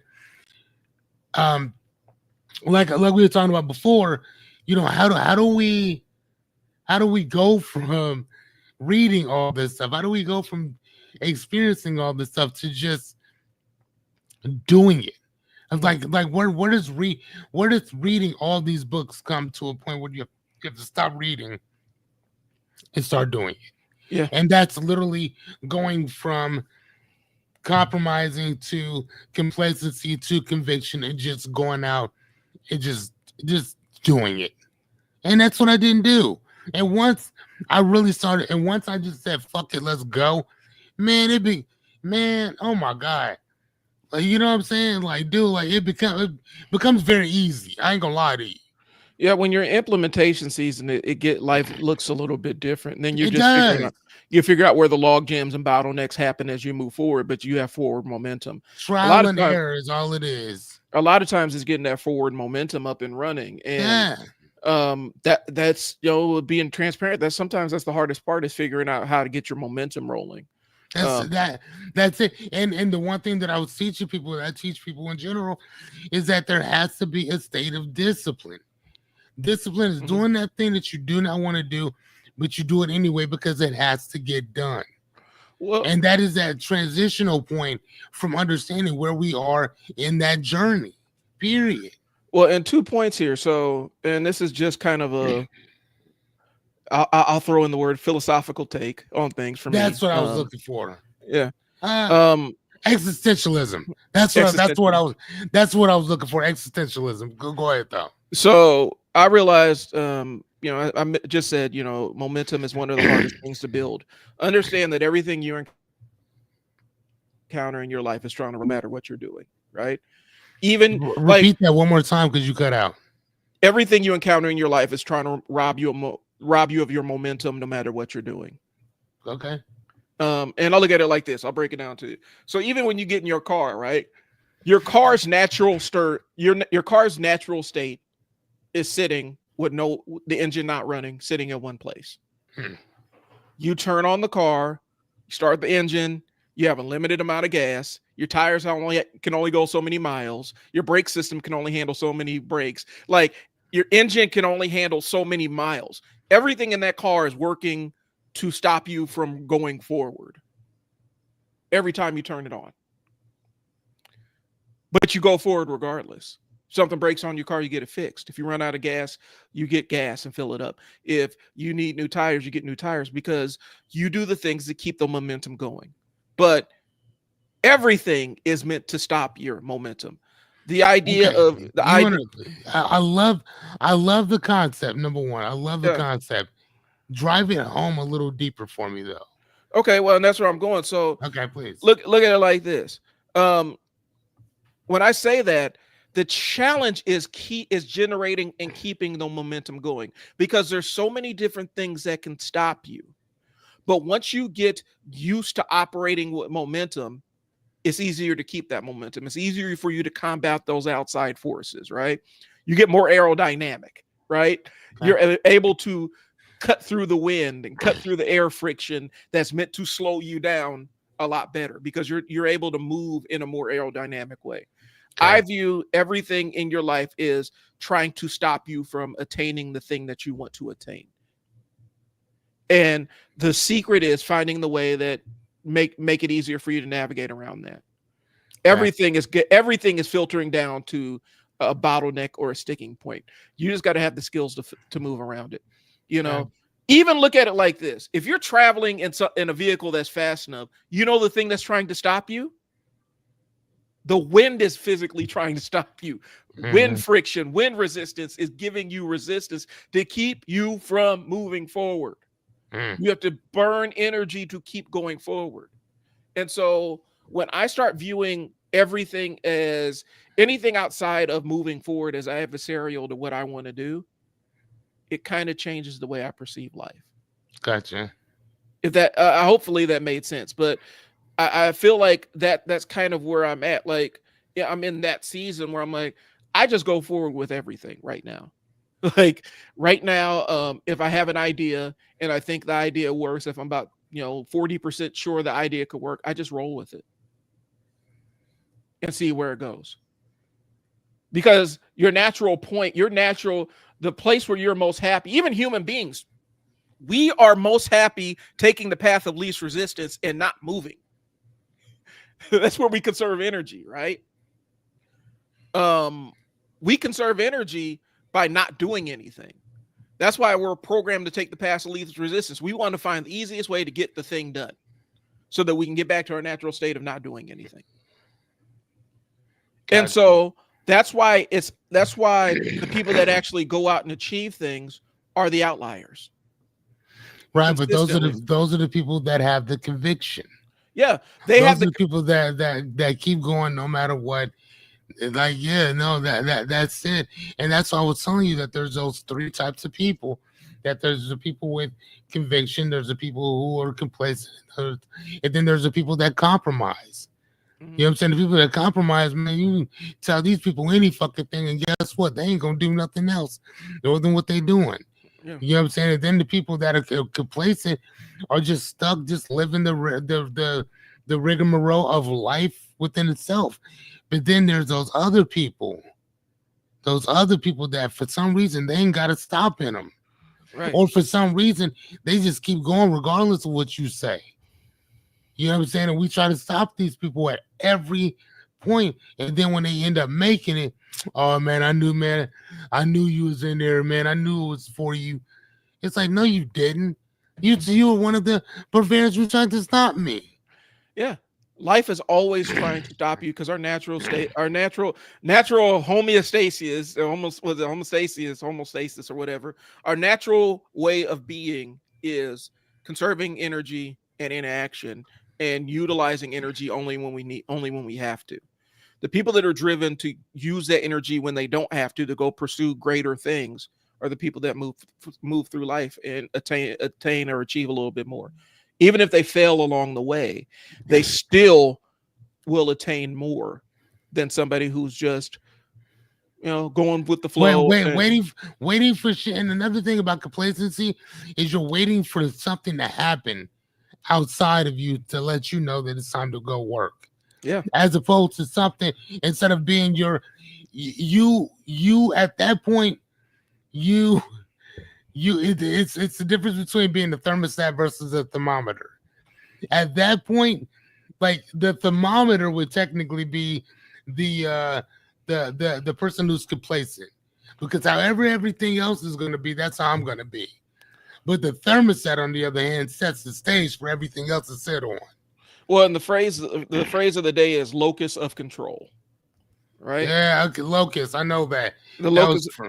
Yeah. Go ahead, give me that. So locus of control is an individual's belief about the extent to which they can control events in their life.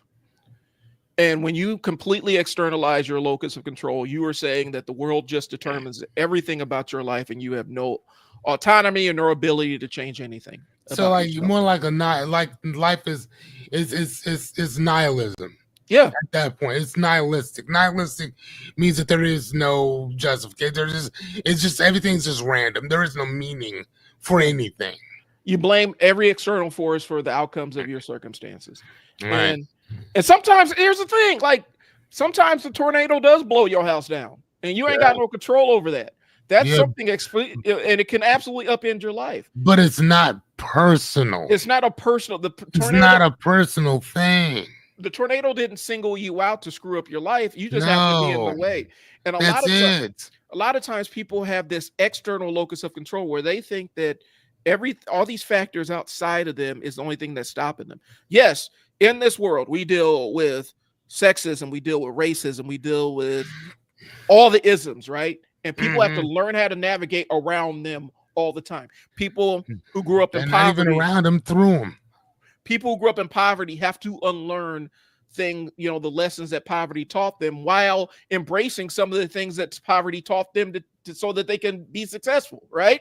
Like everybody has factors that influence their lives. How much power are you going to give to those factors outside of yourself is the question. And sometimes people get in this thing where they think it's always something outside that's preventing them from doing the thing that they want to do. Well, if I'm waiting for this thing to happen. I'm waiting for this person to say this. I'm waiting for that person to do X, Y, and Z.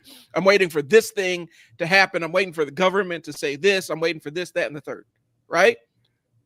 What can you change today? Yeah.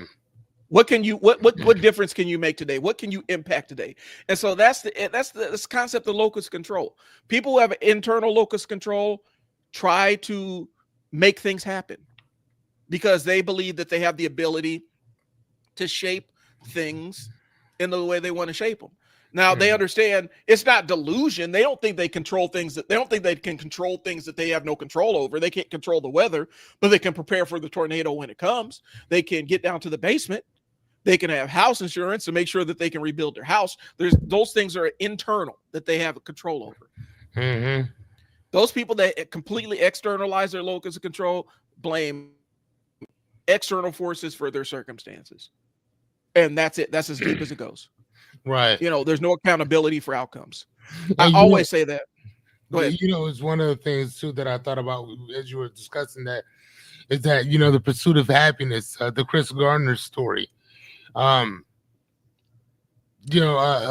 remember when I read the book years ago, and I don't think it talked about it in the movie by no means. There was actually a lot of stuff that happened to that dude that was just weird in general. But anyway, one of the things that he had talked about was in the book, not in the movie, was all of the racist jokes and all the racist stuff that he would hear on a consistent basis, because he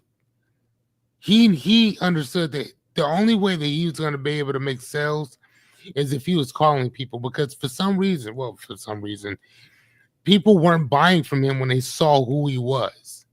So therefore, the only way he could get them to sign on with him is through the phone.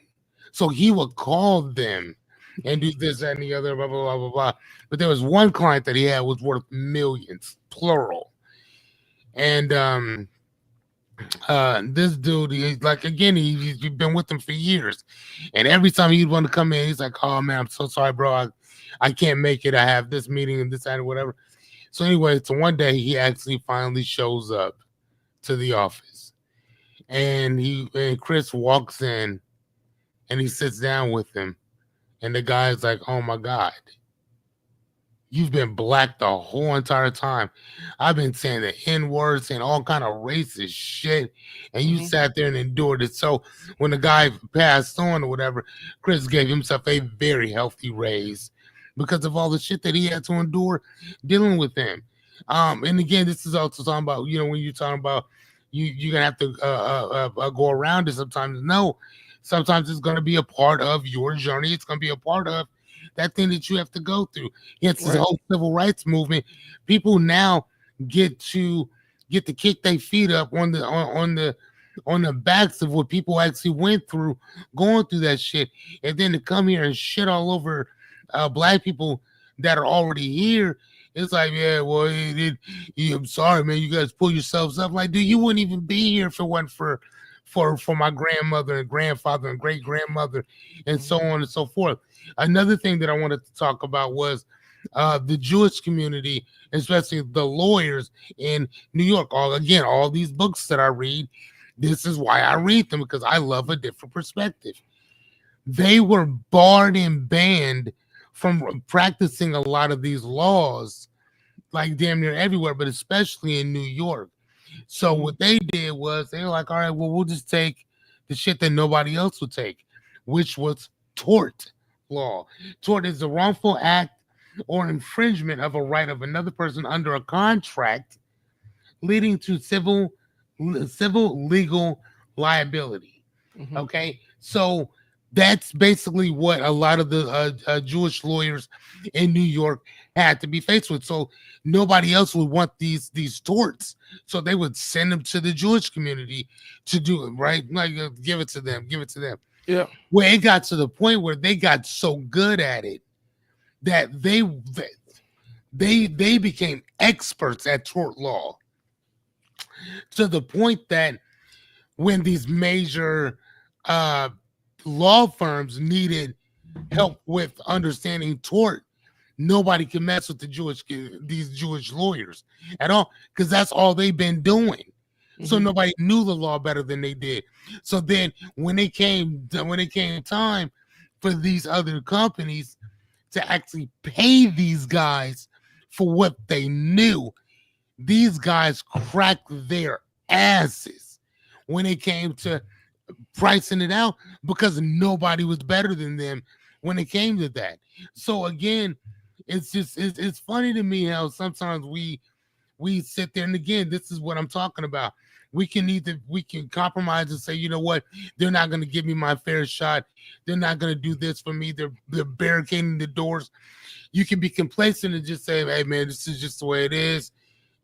I mean, man, I don't know. I mean, I just cut tell and go home. Or the third thing is show that conviction and just keep going no matter what. Whether they show up or not, we're still here. We still got a job to do. And Mm-hmm. because they showed up every day and they were conviction. They were convinced that they knew what they were talking about. It paid off in the long run. So, and I think that that's one of the biggest problems. Again, like I said, with us is that we lack that conviction. But here's the thing, real fast. This is also what we're paying for too. Yeah. This is not a part. This is not an epidemic. This is a pandemic of epic proportion that is orchestrated because our government does not like it. And I'm gonna say this again. Matter of fact, if you think I'm bullshitting, look at what they teach our kids. They don't want you to think. They, which means another part of us, don't want our kids thinking about stuff. Hell, they don't want you thinking about stuff. They love it when people give up on their dreams. Our government loves it when people give up on their goals and aspirations. They love it when we get online and watch the beautiful, successful, made up fucking lives of other people. They love it when we get on there. They love it when these motherfuckers are going to jail for all kinds of sorts of shit, Mm-hmm. trying to live up to this so-called American dream that these motherfuckers sold us that does not exist. Like, we love that. Our government loves that. They love it when you have a dream that's so big and it's deferred.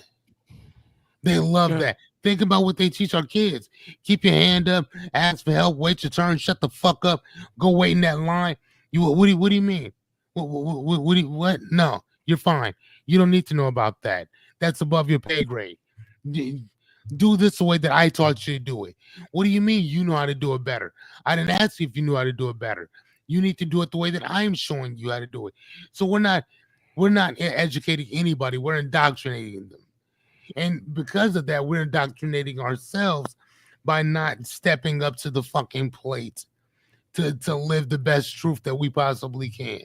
And that's the reason why I said before, and I've said it again and again and again, that until we get to a point, which is where I'm at right now, I'm convinced of my conviction to keep going, no matter what that looks like. I'm good at what I do. Mm-hmm. I love to fucking read.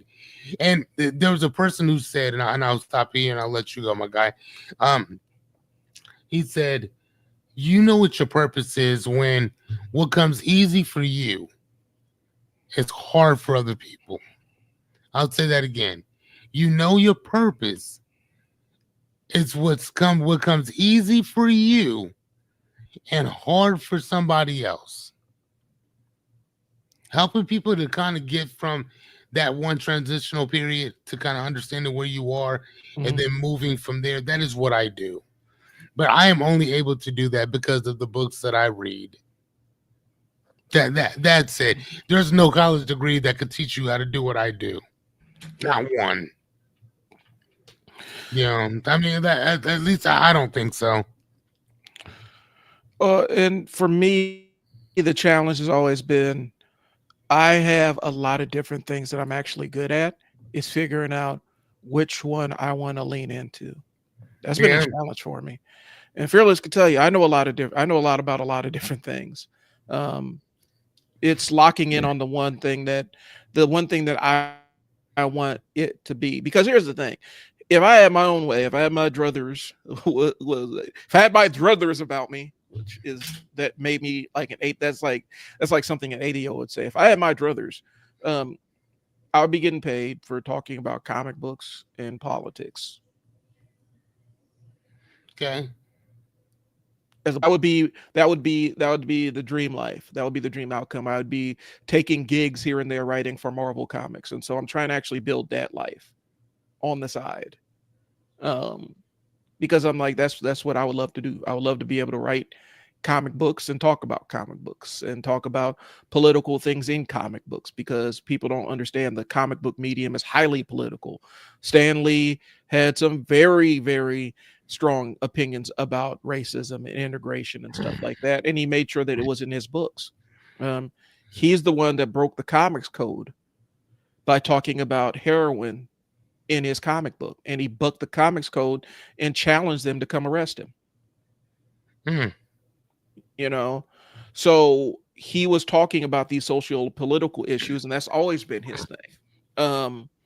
And so I would be talking openly about that. And, I had a life where I was doing that. I had to actually go find work, find things that actually paid the bills in the meantime. I do have a couple of those things now, and so I want to go back into that side of things. I want to talk about black comic books and black comic book characters and parenting as a black father and all kinds of other stuff. That's the life I want, and so I'm building that in the side. I think there is no book that's going to teach me how to do that. No. Only thing I'm going to have, the thing that's going to teach me is the experience I have building platforms and doing it.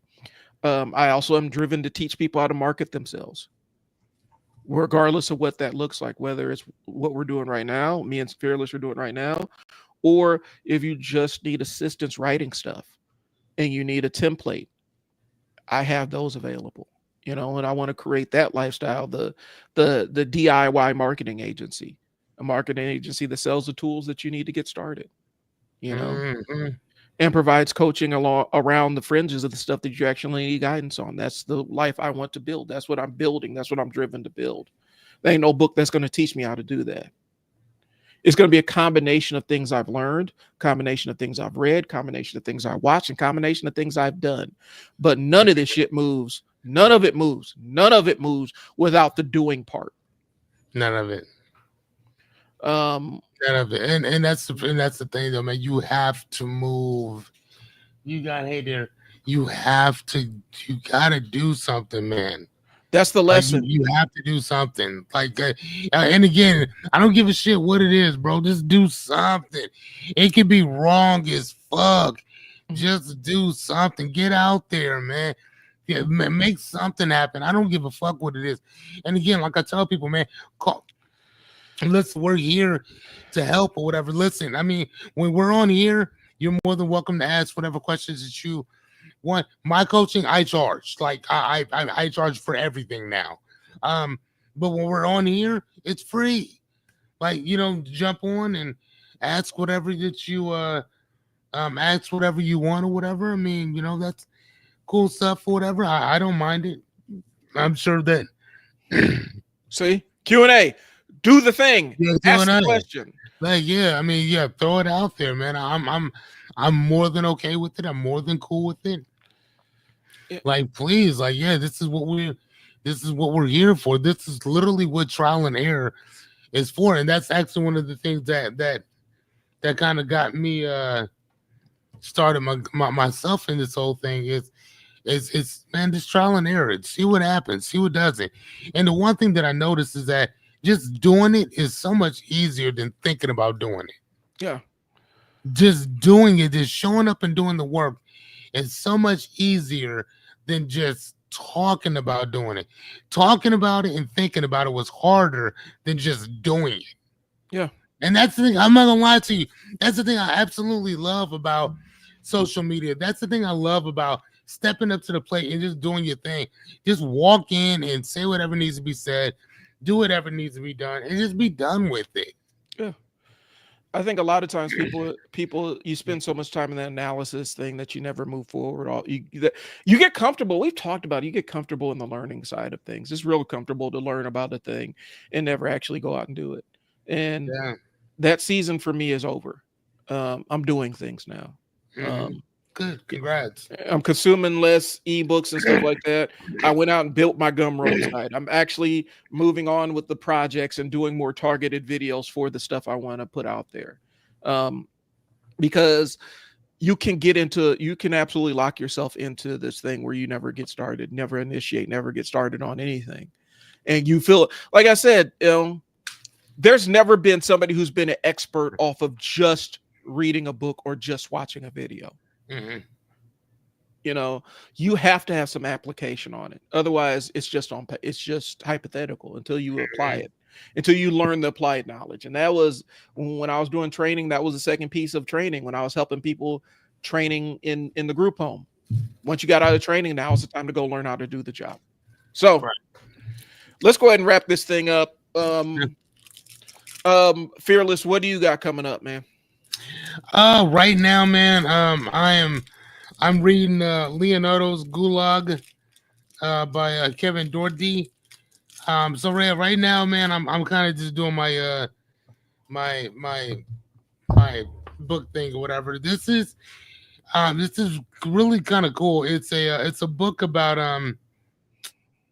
hold on, a journey into a sinister heart of Stalin's regime of terror, where paranoia reigns and no one is safe. And basically, what the book is about is the USSR during the 1950s, excuse me, Russia during the 1950s started scrounging up and rounding up a bunch of artists just so they could start plagiarizing and copying Leonardo da Vinci's work so they could sell it for money. And so you have a bunch of people who are amazing artists, and that's what they do. And so I've just kind of started reading it, and so far so good. And it brought up the question again, me being the philosopher that I am. It brought up the question of if you knew that what you're good at, if you knew that your gift would be exploited for somebody else's gain, how fast would you be to tell people about your gift? Mm-hmm. You know what I'm saying? Like, think about that, right? In today's time, everybody wants to tell you exactly what it is that they do, who they do it for, why they do it, and all that other stuff. Right. But if your gift was exploited for somebody else's pleasure, how fast would you be willing to tell people what you did? That's a good question. You know what I'm saying? Like, how fast would you tell people what you do? If your passion, if your purpose, if that thing that you're amazing at gets people killed, if it deceives other people, all I'm saying is how fast would you be willing to go out there and go tell people and spread the amazing news about your gift? Right. Wow. See what I mean? Uh-huh. That's why I read shit like this, bro. And this is just a novel. Okay. It's not even a real fucking. It's not a nonfiction. Excuse me. It's not a. It's not a historical fiction. I mean, fucking maybe it might be a historical fiction. I don't know, but it's just a regular novel, right? Right. I'm saying, man, the stuff that I love to read, bro, is like really. Some of it is like very thought provoking. Very, very thought provoking. I read this other book called Broken Country. Um, this one right here. I read this book here called Broken Country, y'all. This thing, I started and stopped it on the same day, which means I read it in one day.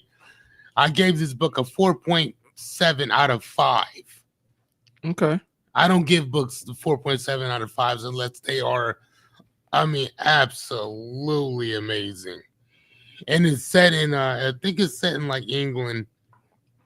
And the premise of the book is a woman has this high school crush. He goes on to college, and she ends up getting pregnant, and then goes back home. This other guy basically raises the child, but the other dude doesn't know that she was even pregnant in the first place. She marries this guy. They have a child. The child dies. The dude eventually comes back home with the child of his own on the verge of divorce, and now they live right next to each other. And I mean, this is kind of like the love of her life type dude. And it goes into talk about um it goes into talks about what's the word, adultery, Yeah. and forgiveness, and life and death. And it was such an amazing book. Oh my god. Okay. I mean, just great. This book right here, the one that my son bought me this for Father's Day. And hey, baby. And I read this because I told him, I said, you know what, son, you bought it for me. I will read it. I read it again in one day. I gave this one a 4.1 out of 5. Okay. And this book is about the ethics and morality of what we call meat. There was something that happened, and um, the animal industry goes down. There's something that happened with the animals where you can't eat them anymore. There's something in their meat, something like that is poisonous, or at least that's what authority tells us, that it's Okay. poisonous. So then they started eating people, and then they started farming people, but they weren't calling them people. They were calling them special meat. If you see what I'm That saying. makes sense. Yeah, because you're not gonna call it Carl and then smash Carl in the back of the fucking head with a hammer and then eat him. Right. You know what I'm saying? So you have to dehumanize certain things. And there was one within the month. Oh yeah, I remember that one. So I'm trying to. They was calling a person's like junk. Um. Yeah. So he was talking about this other guy. He's only interested in edible humans. Had the product. He's not interested in its people. It was pretty crazy. Um, he's not interested in this, and he's not interested in his people. He hates saying hello to people, making small talk about the hot and cold weather, having to listen to their problems, learn their names, keep track of who's on leave and who's had a child. He's this book is very interesting, but it was also talking about here we go. In some cases, seniors' own family members authorize a private or state-owned nursing home to sell their bodies and use the proceeds to pay off any debt. There are no funeral homes. It's very difficult to ensure that a person's body isn't disinherited and eaten. That's why many of the cemeteries were sold and others were abandoned. So, like again, and I've always talked about, but here's the crazy thing, though, right? Owning slaves is prohibited. Mm-hmm. So you can't own people that have sex and then produce your own food. But you can still be rich as shit and do horrible things to people though. But then, like, depending on the law that you break, it says today I'm the butcher, tomorrow I'm the cattle. You know what I'm saying? Like, I mean, so it's crazy as shit. Oh, here it is. Yeah, this is what I was looking for. So they have it broken up in like upper extremities, and then lower extremities. So upper extremities, strategically avoiding the word hand, so they don't say hand or foot or whatever. Then she packaged feet, which were displayed on a bed of lettuce with the label lower extremity, and later on a platter of tongues, penises, noses, testicles, and a sign that said spinal delicacies. So it's today's spinal.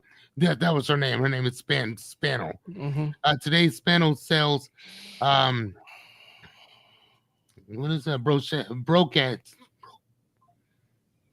brochets of made brochettes made of ears and fingers, which she calls mixed. I don't know what that word is, brochettes. She sells an eyeball. Oh, she also sells eyeball liquor and tongue something like vinaigrette type thing. So again, this is all based on humans. Okay. So Tender is the Flesh is a book about cannibalism and what happens when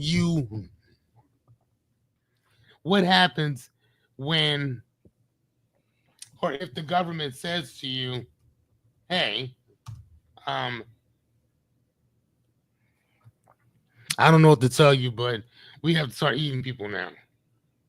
But I mean, there's some people that just weren't eating human beings at all whatsoever, and they just started, just became vegetarians for the most part because they didn't believe that that euthanizing humans. And oh, another thing they would do is they would take out their voice box when they were young, so they couldn't yell or scream or nothing like that. And then they would also brand their foreheads. Okay. I mean, so like, I'm just saying, dude. Like, Yeah. I read again. I didn't pick that book. My son and his mom did. I thank them very much. They found this book at Walmart too. Okay. I've seen. Okay, so I know there's in this anime that, or now it's a manga, but Hunter Hunter that has some similar themes in that What regarding is it called? Hunter X Hunter. Hunter, huh? Yeah. And the author always goes into, Brochette. I Sorry. mean, the author always goes into, the guy who writes it always goes into the darker side of human nature, and he ties a lot of psychology and stuff and philosophy into it, and addresses it in the book. And so every character has really complex motivations, Mhm. and they let those motivations be known, but it is not afraid to do horrible things to people. And there's an entire chapter about a kingdom that is based upon that, where everybody that is under a certain status is called meat, and anything can happen to meat. Yeah, And to the meat and doesn't well exist. and to the point where the royals, even depending on what the hierarchy of the royals are, they are susceptible to being labeled as that as well. So it As goes. meat, yes. So there's a whole chapter, and when I say a whole chapter, we're talking about years of books, because when you talk about chapters of a manga, there's years of writings that go into that.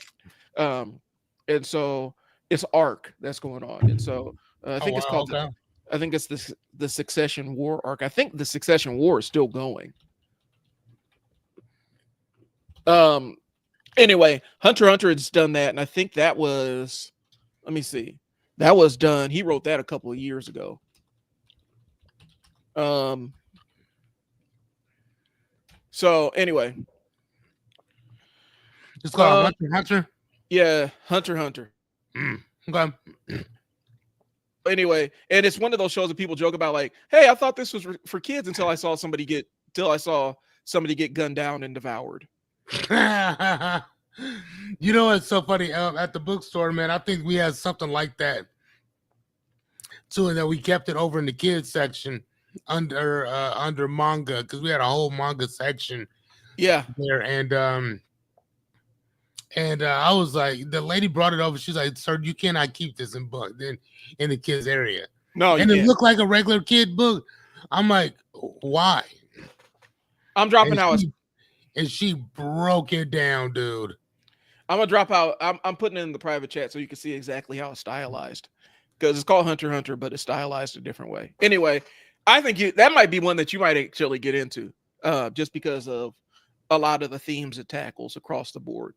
Like I said, it starts out as a fun kid story, and then somebody gets gunned down and devoured, and then somebody else gets their heart ripped out. So it is what it is. So are these like pictures, or like do they show it all that too? Yes, or? It's a Japanese comic book. Plus, it has animated. And you read it from the right to left, right? Yep. Gotcha. It's a Japanese comic book. Plus, it has an animated series that's attached to it. But I don't think the anime is ever going to catch up to the written book, just because of the age of the guy who's writing it. It may not ever happen. Okay. Because the book is so far ahead of where the anime is, it may never catch up. We'll see though. Like right now, I think one that may never ever I think One Piece is about to catch up. One Piece might be relatively caught up, but One Piece has been getting written for almost like 40 years consistently. 20 years of consistent shows. So they're on like they're on like volume 1200, like issue 1200 of it. So anyway, that is what it is. So guys, what I got working is I really want to teach you guys how to do your own marketing. The DIY marketing agency is called the Unstuck Marketing Agency. I can teach you live streaming. I could teach you how to set up your own camera, start recording your own content, but also I have templates, teach you how to write and compose your words for selling, for email, for newsletters, for the whole nine. I'm always adding stuff to my Gumroad site. And so I've been working on that. I have the finished products are available, but I have a bunch that are in development. And so I'm going to go ahead and drop my Gumroad in here. Gumroad is a website where you can basically buy digital products or whatnot. And so drop that bitch. So that's what I got going. Drop that Gumroad. So that's what I got, guys. If you want to reach out to me, I ain't hard to find. Leave a comment or shoot me an email or hit me in the inbox or whatever platform you're watching this on. And we can sit down and set up a time and talk. Yeah, and if you want to hit me up, just go to Ask Fearless at Google, or excuse me, Ask Fearless at Gmail.